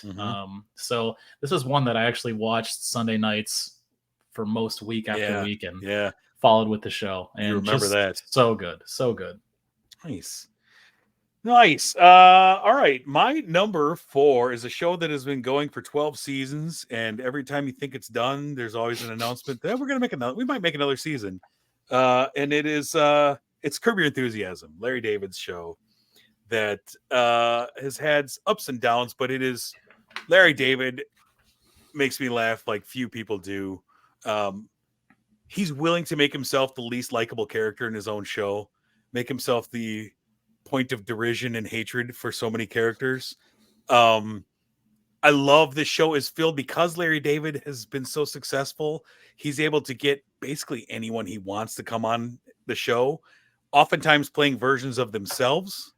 I love it. I love the improv way this show is made of like, we just have a basic outline of where we need to get to.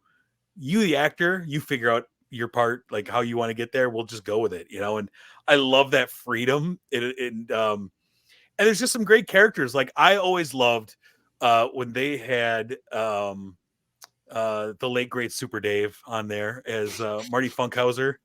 I mean, Marty Funkhauser, his back and forth with Larry would kill me every time. I loved it when he would come on, you know, and just so many characters and comedians of a bygone era, the Richard Lewis's, the Paul Reisers, the what have yous.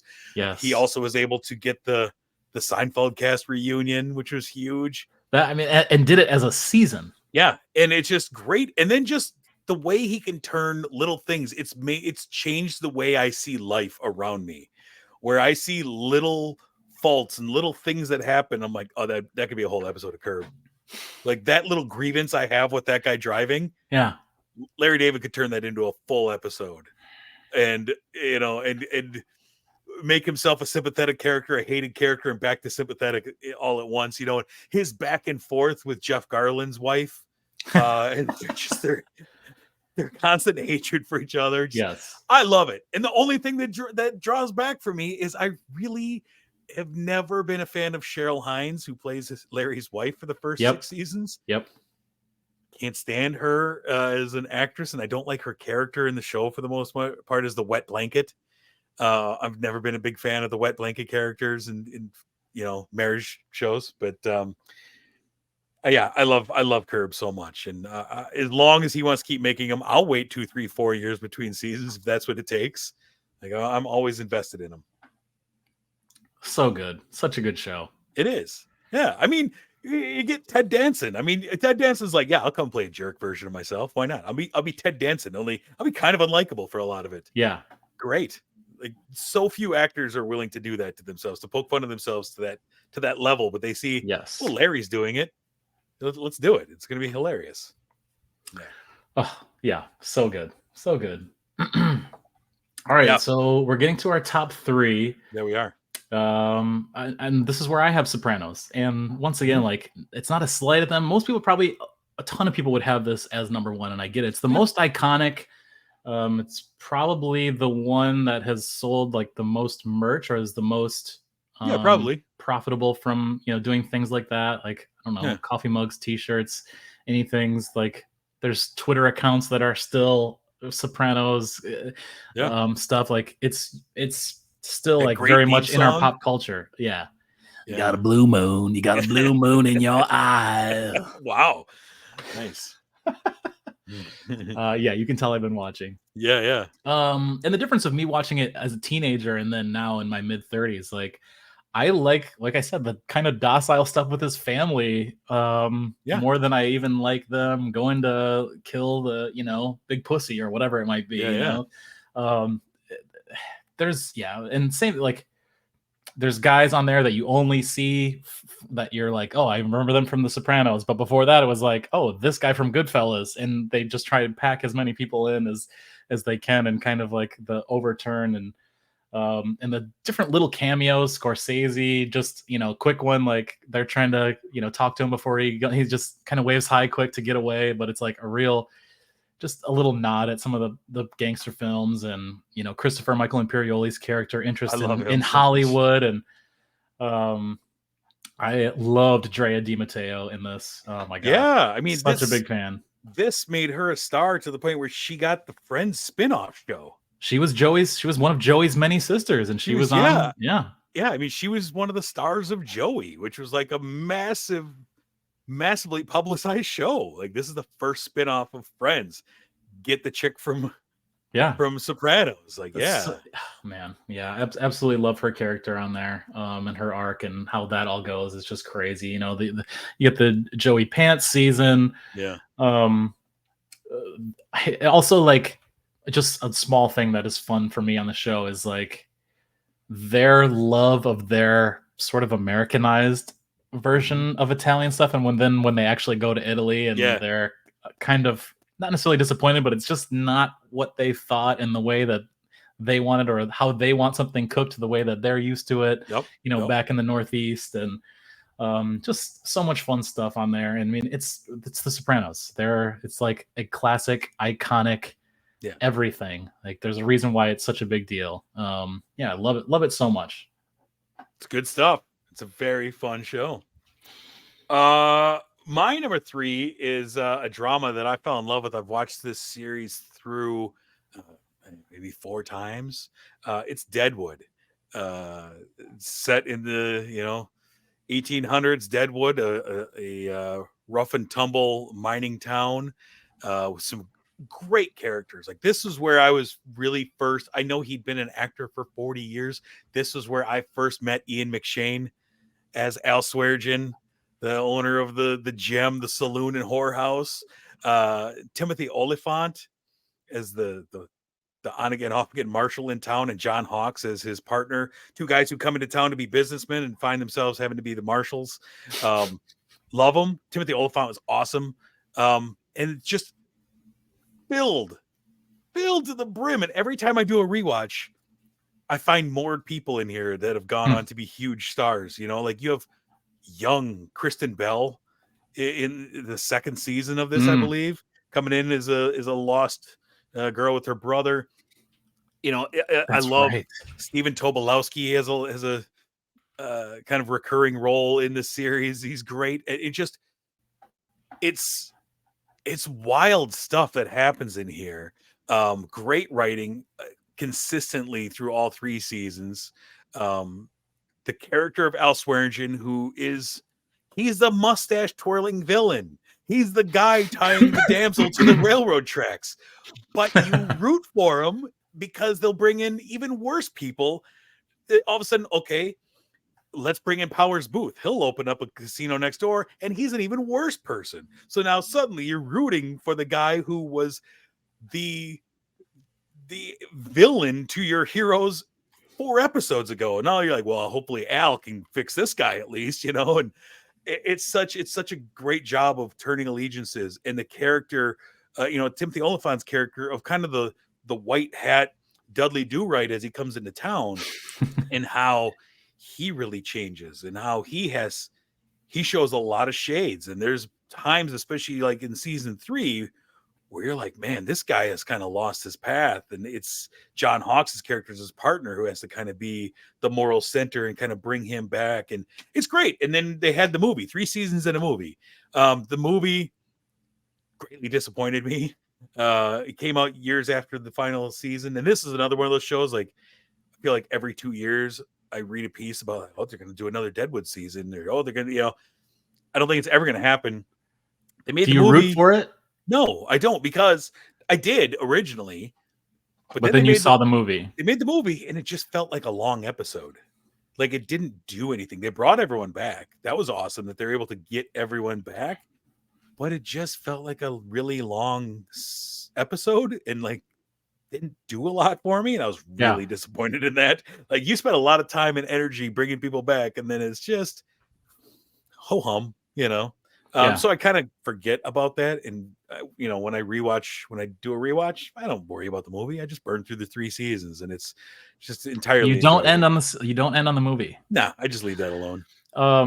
Very quickly before we move on, just a quick, can you compare the Deadwood movie and how that relates and what that did for the show compared to what El Camino did for Breaking Bad? And if you think that's a bigger thing, then we can do that another time. No, yeah, real quick. Yeah, very similar, right?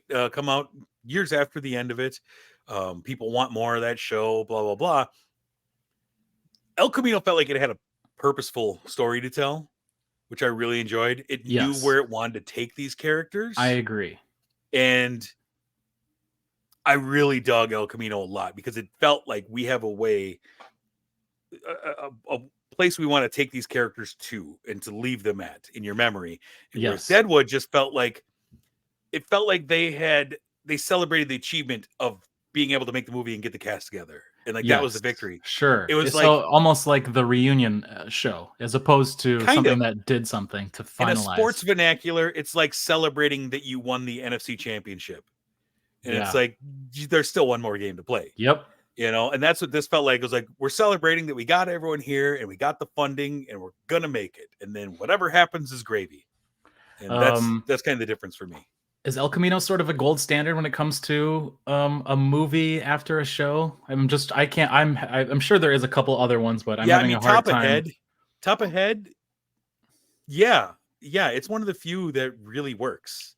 Because too often it does feel like it's just a reunion. We got most of the people, and oftentimes it's we got most of the people, but one of the most important ones is missing. Which Yes. always hamstrings it. Like, well, then why'd you Yep. make it? But yeah, El Camino is without really doing research at the moment. Yeah, that's kind of the gold standard in my mind. I like it. Yeah, yeah. Okay, so we've got our top two. I think now's a good time to check out some of our honorable mentions. All right. Do you want to go first? I can go first.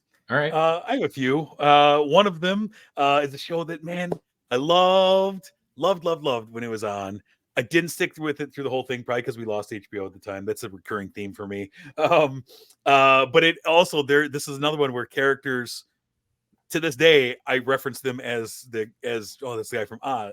The guy from Oz. Yep.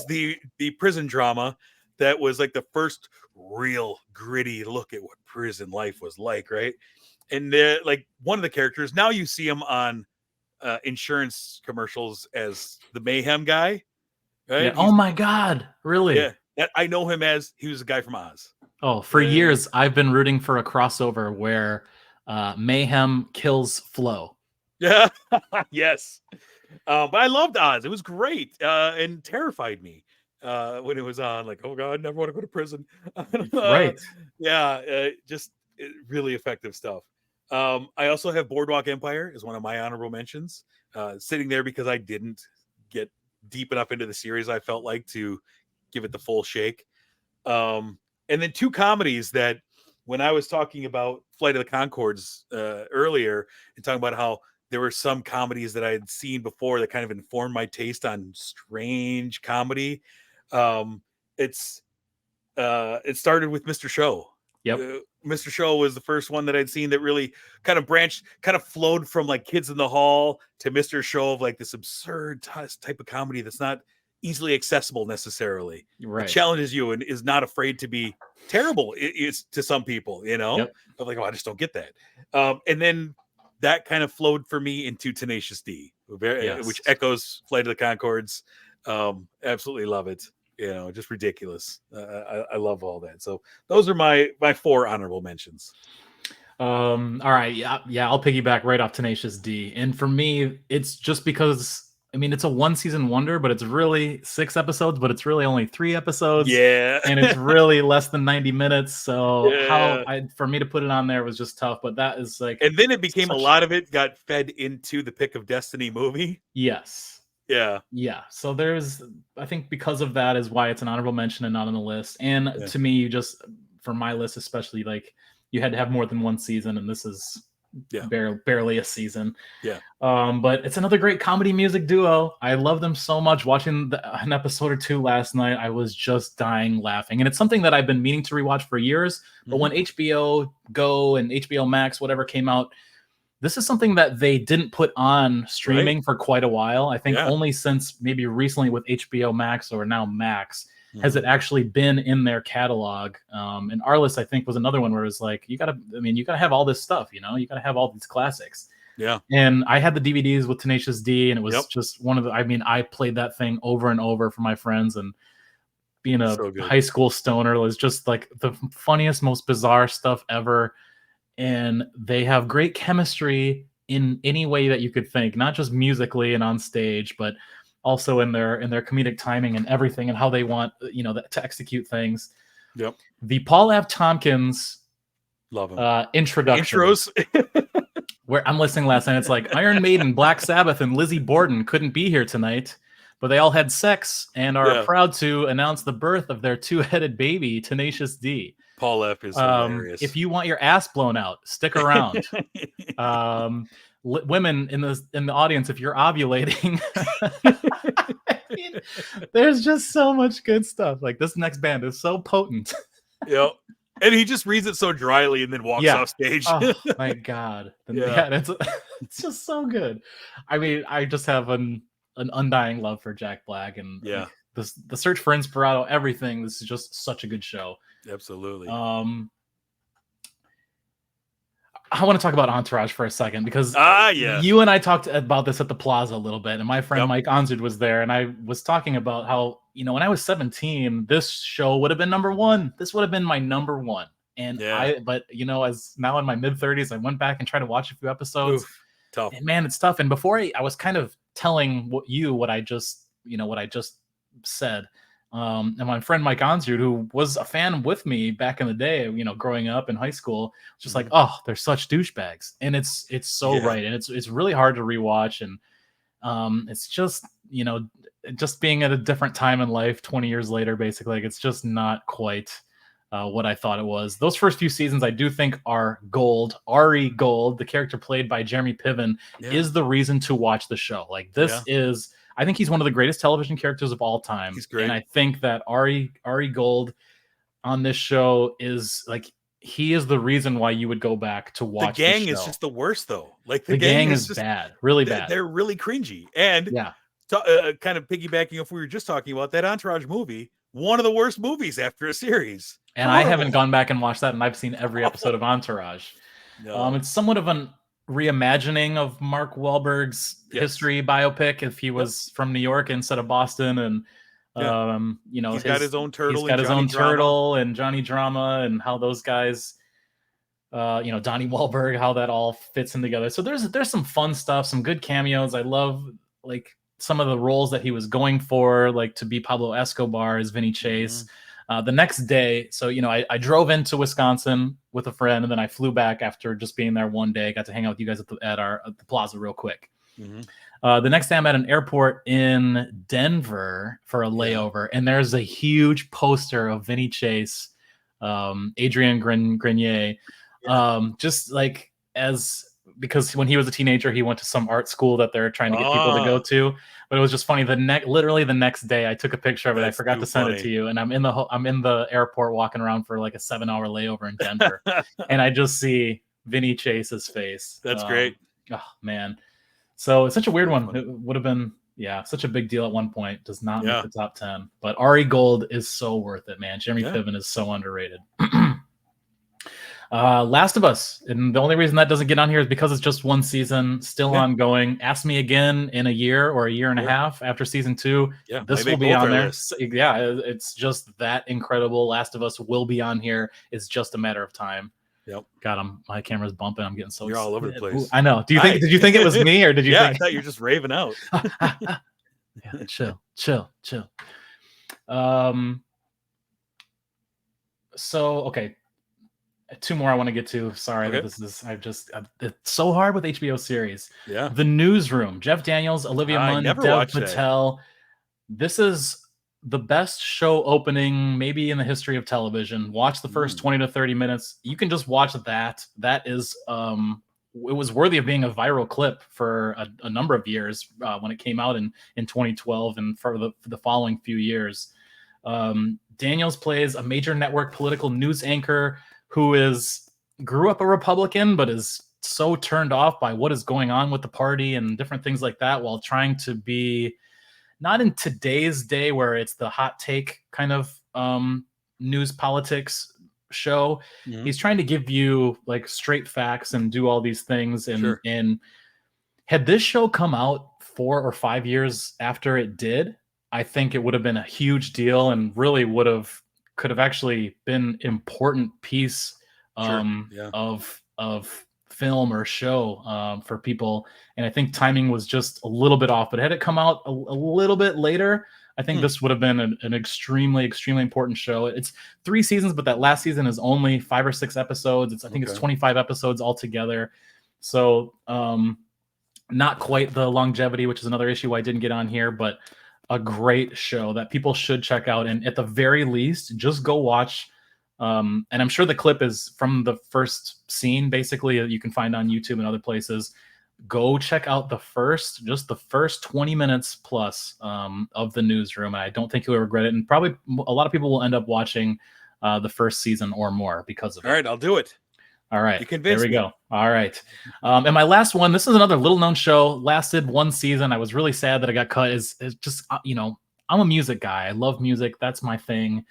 Sports and music for sure, and doing stuff like this. But the show called Vinyl took place in the early 70s. Bobby Cannavale was he's a record producer running a record company. Ray Romano is his coked out lawyer. Andrew Dice Clay is on the show. Listen to the executive producers here. Mick Jagger, whose son was on the show, Martin Scorsese, Terrence Winter. I mean, it's just crazy. There's so many cool stuff in this show because it's the 70s, it's the early 70s. They're just discovering punk and hip hop, and they're like, how do we, it's like, how do we get this out to more people? How do we make money off these things? I mean, they have recreations of the Ramones and what it would have been like to go to see a Ramones show at CBGB's in 1971, or seeing Bob Marley play at a club in New York. And then at the club, while Bob Marley's playing, they run into John Lennon, who's with his Asian girlfriend, which is actually Mei Ping. And not so even some of the historical accuracy, like there's just a lot of fun stuff going there if you're a music history nut or into music. And then you get to see fun things, like they do a music video that's just like cut in between scenes, kind of like what that 70s show would do, but more blown out version and a more a little bit more full, I guess. Mm-hmm. And where you get to see, what it might have been looked like to see some of these bands that people never got to see live or have a music video, and what that might have looked like. And I was really sad that this didn't last a full season. Very sad stuff. And it's one that I've watched a couple times. It's been years since I have checked it out, but another one that I do want to go back and check out. But had it been longer than a season, probably maybe snuck in my top 10 here. It's tough to say, but those are my honorable mentions. I like it. Hey, what's your number 2? Number 2. All right. It's got to be The Wire.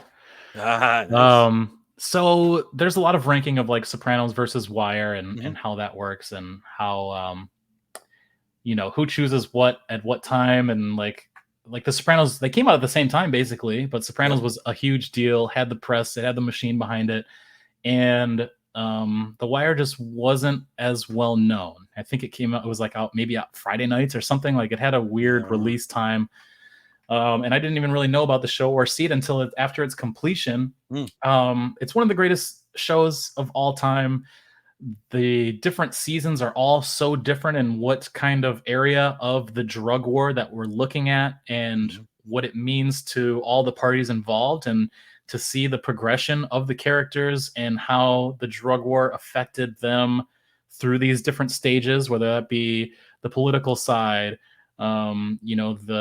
the police and DEA side versus, the kids who are in an awful situation who are dealing drugs to get out of their awful projects in Baltimore, how that all works and how they're being oppressed by the system and, other drug dealers. I mean, all these different things kind of tie in together. It's just such a well done show.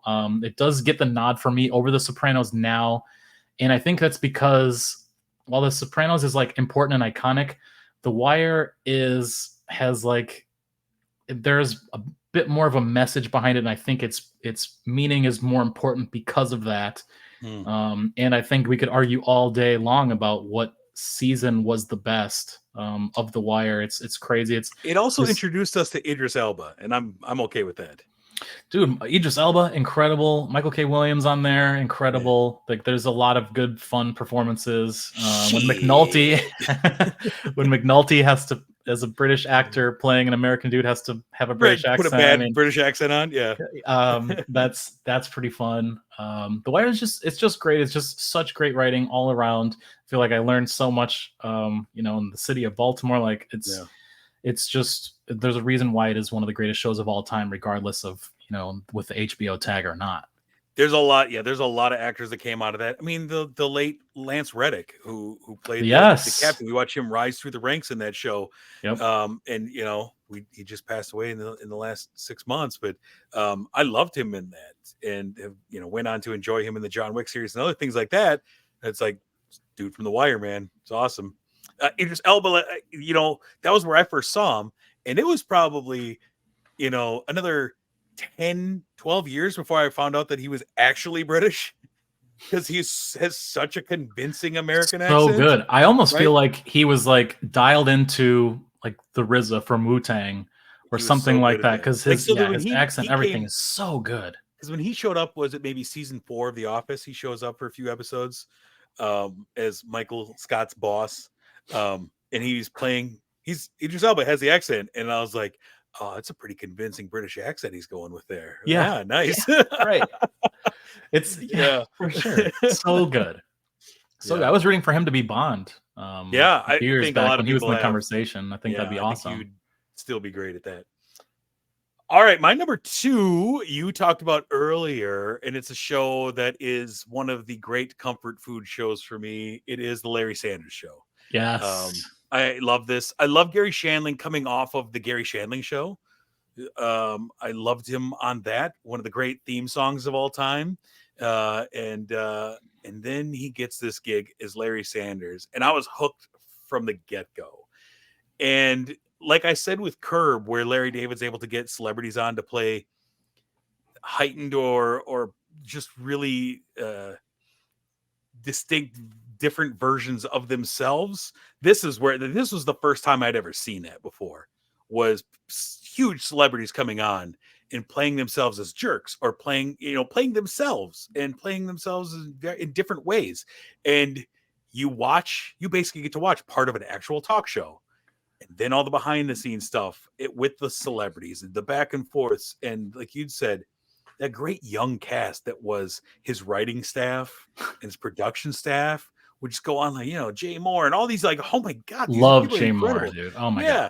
And then I personally, my favorite character on the show was Rip Torn's character of the stage manager. I loved him. I loved how fatherly he was for Larry when Larry would go through his manic depressive times, and Yes. he'd be like, come on, my boy, we got to do this, and blah, blah.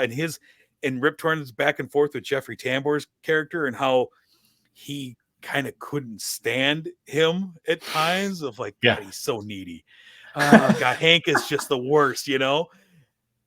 And everything about the show was so great and so groundbreaking, of showing us what happened behind. And like I said, the time period that this was in the late night wars, and how this kind of gave us a glimpse into the background of Letterman, Carson, Leno stuff. The fact where they're coming on this show at points in the series, that he gets Letterman to come onto the show, he gets Carson to come onto the Larry Sanders Show. It's insane, and it's funny. It's crazy, and I've watched it so many times that it's one of those shows that I love just putting on and just relaxing to.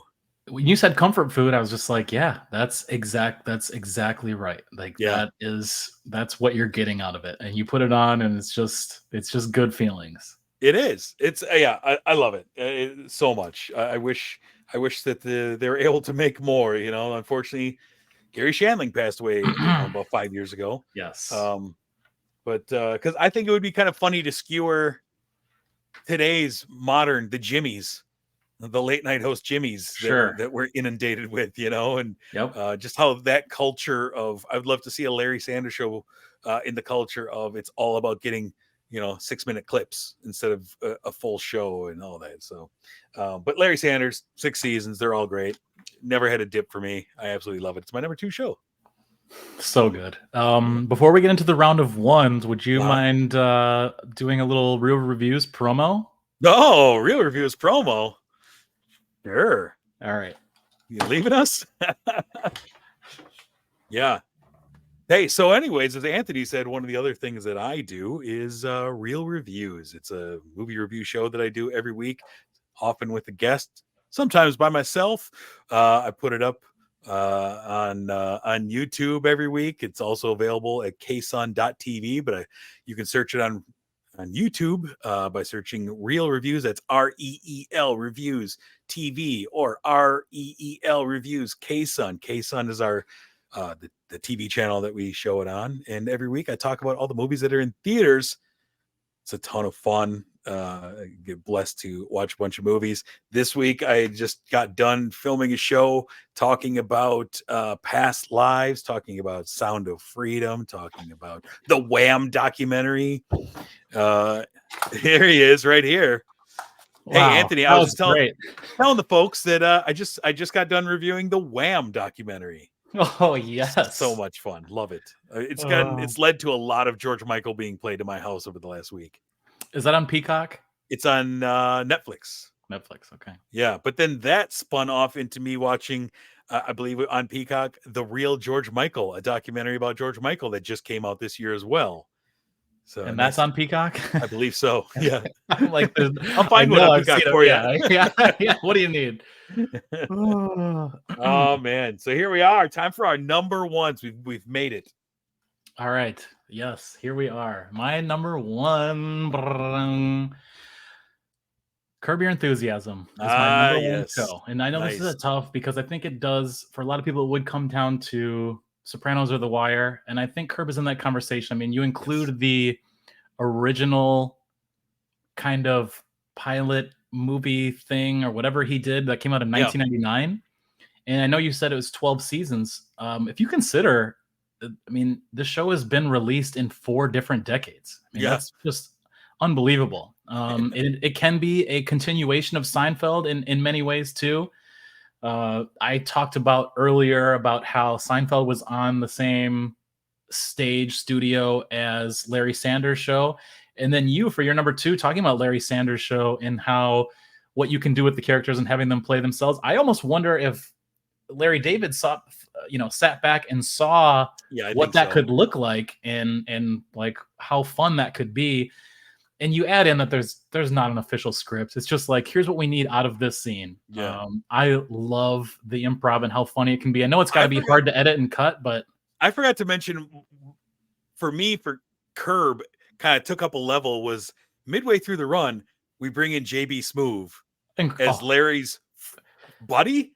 And this doesn't make sense. Yeah, it's amazing because JB Smoove and Larry going back and forth is huge hilarious. Elevation to the show when he comes on. Absolutely. And I mean, and I struggle a little bit with some of the early stuff. Going back recently, I've had an easier time. But really things do amp up once he gets to be a part of the show. Yeah.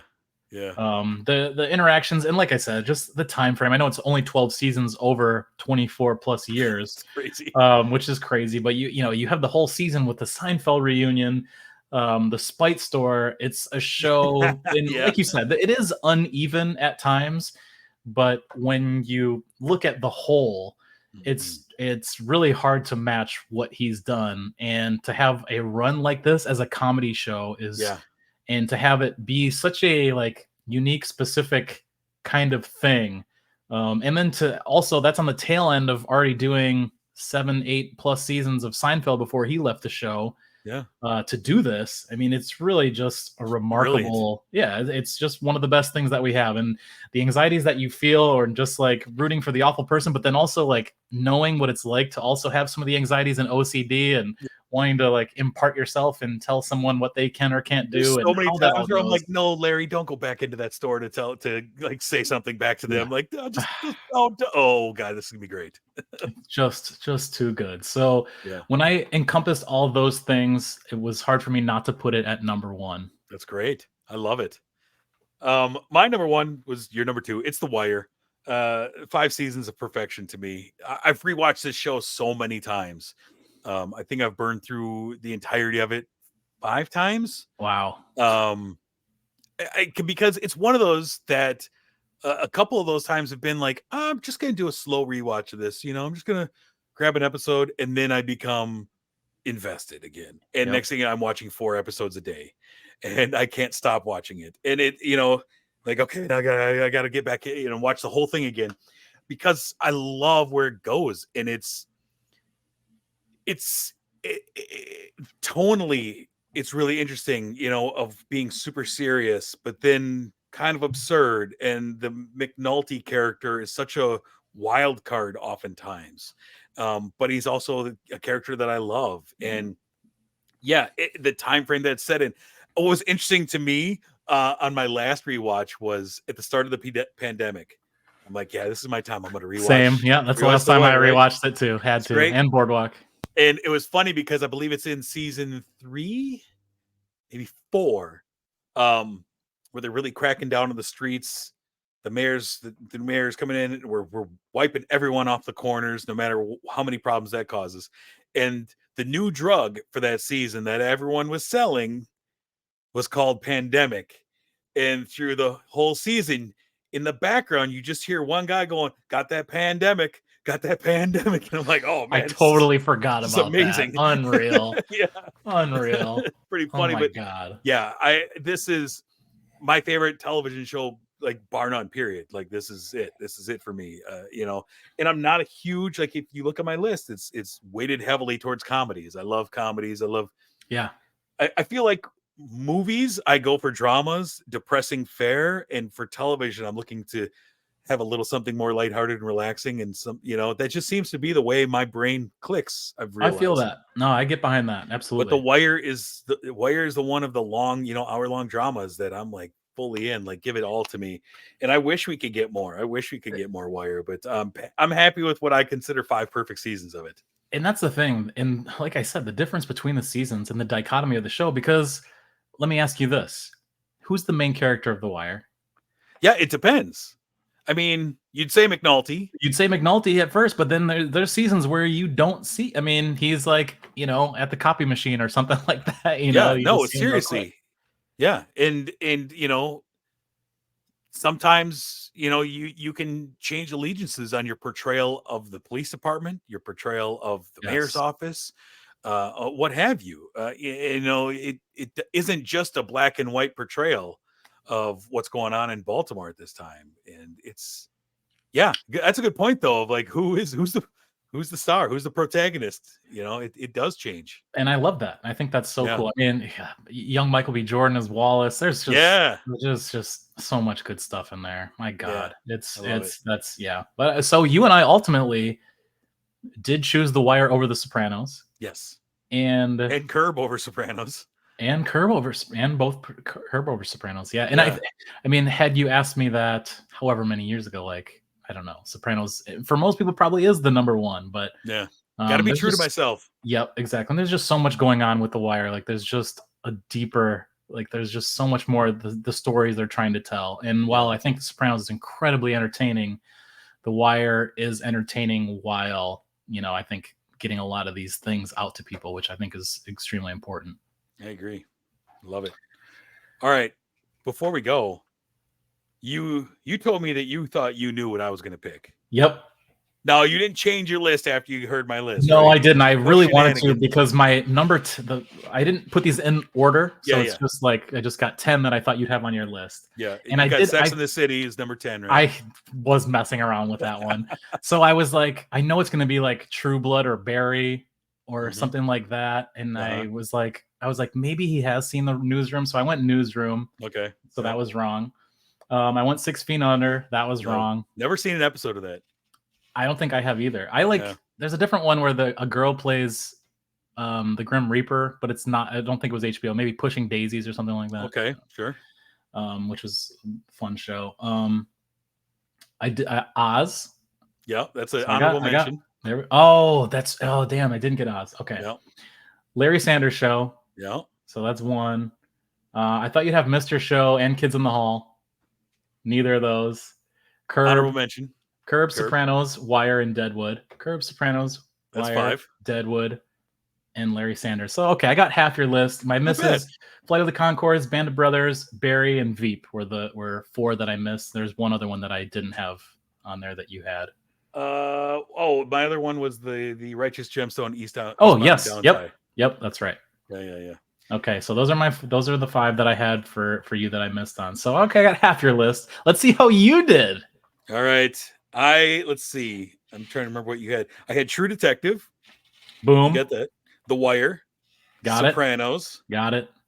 Entourage, but that was an honorable mention, wasn't it? Correct. Okay. A tough one. That was still tough to hold off. Boardwalk Empire. Absolutely. Euphoria. I thought you maybe had seen that. Okay. Here's one that I'm sure a lot of people are screaming about because it's a show that just ended. and I think a lot of people would now. I've heard a lot of talk about it being the best show ever, what have you. Succession. Succession. Neither one of Never seen us. it. Yeah, haven't seen it. I watched the first season, and I'm like, I'll get to it. I'll get Yeah, around to it. sure. And so I'm sure a lot of people are like, we're not even mentioning Yeah, Succession. yeah, So I thought maybe you had, because I feel like I'm in the minority of people. yeah. That's great on both of us. Yeah. What else I have? Game of Thrones, I thought you would have. I thought, see, that's another one I played around with, but I was like, I haven't really seen him get into that to like talk about that, so I held off. Westworld, I got that. Yep. And then I put Sex in the City because I didn't know. You son of a biscuit. So we each got 5, is that correct? Is that right? Or did you Wired, get 6? True Detective, Sopranos, Boardwalk, and Westworld. Yeah, I got 5. I'm surprised you didn't put FOTC for me. No, I guess I didn't. Did I? How about that? All right. Yeah, sorry. Is there other shows like we're about to hit the 2-hour mark? I just want to make sure we didn't get kicked off. There's also shows along the line that I'm looking through. I'm like, oh yeah, I tried to get into this and I didn't really enjoy, but I thought I would. Things like Hung, or Bored to Death is one that I was like, oh, I'm for sure gonna love this. I love, Schwartzman is just great. Yeah. With Ted Danson in that as well, and is Zach Galifianakis in that? I could be wrong. I don't know. But yeah, that was another one that I was just, there's been shows along the line that did last a few seasons, but took my shots at getting into, but never really stuck. Yeah, I did the same thing. I had the same thing with like The Flight Attendant. My wife was into that. Kaylee Cuoco's show. I watched like 3 episodes of. I couldn't hang. She seemed to really enjoy that. I did enjoy Our Flag Means Death, Rhys Darby's show, where he's I would totally watch that. Yeah, him and Taika Waititi. I enjoyed it. But I felt like the joke, they started to run out of the joke by like 2/3 of the way into the season. Okay. Yeah, and it just kind of started to kind of peter out for me in my interest level as it kind of progressed. But yeah, the point is there's a lot of great shows to watch. Yeah, it's crazy. Yeah, Succession, Game of Thrones, True Blood, some Sex and the City. Like there's some huge ones that were not on either of our I've never seen an episode of True Blood. I've never seen an episode of Sex and the City. Yeah. Those are no comment. No comment. I know. Yeah. Good stuff. Man, I love the one season of The Watchmen. I thought that was tremendous. Yeah.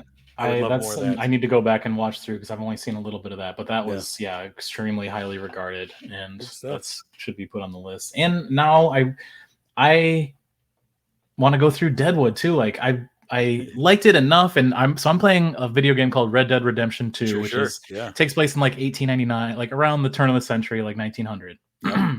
And a lot of the stuff is taken from different game adventures, and side stories are from different Wild West movies and stuff like that. And I'm sure in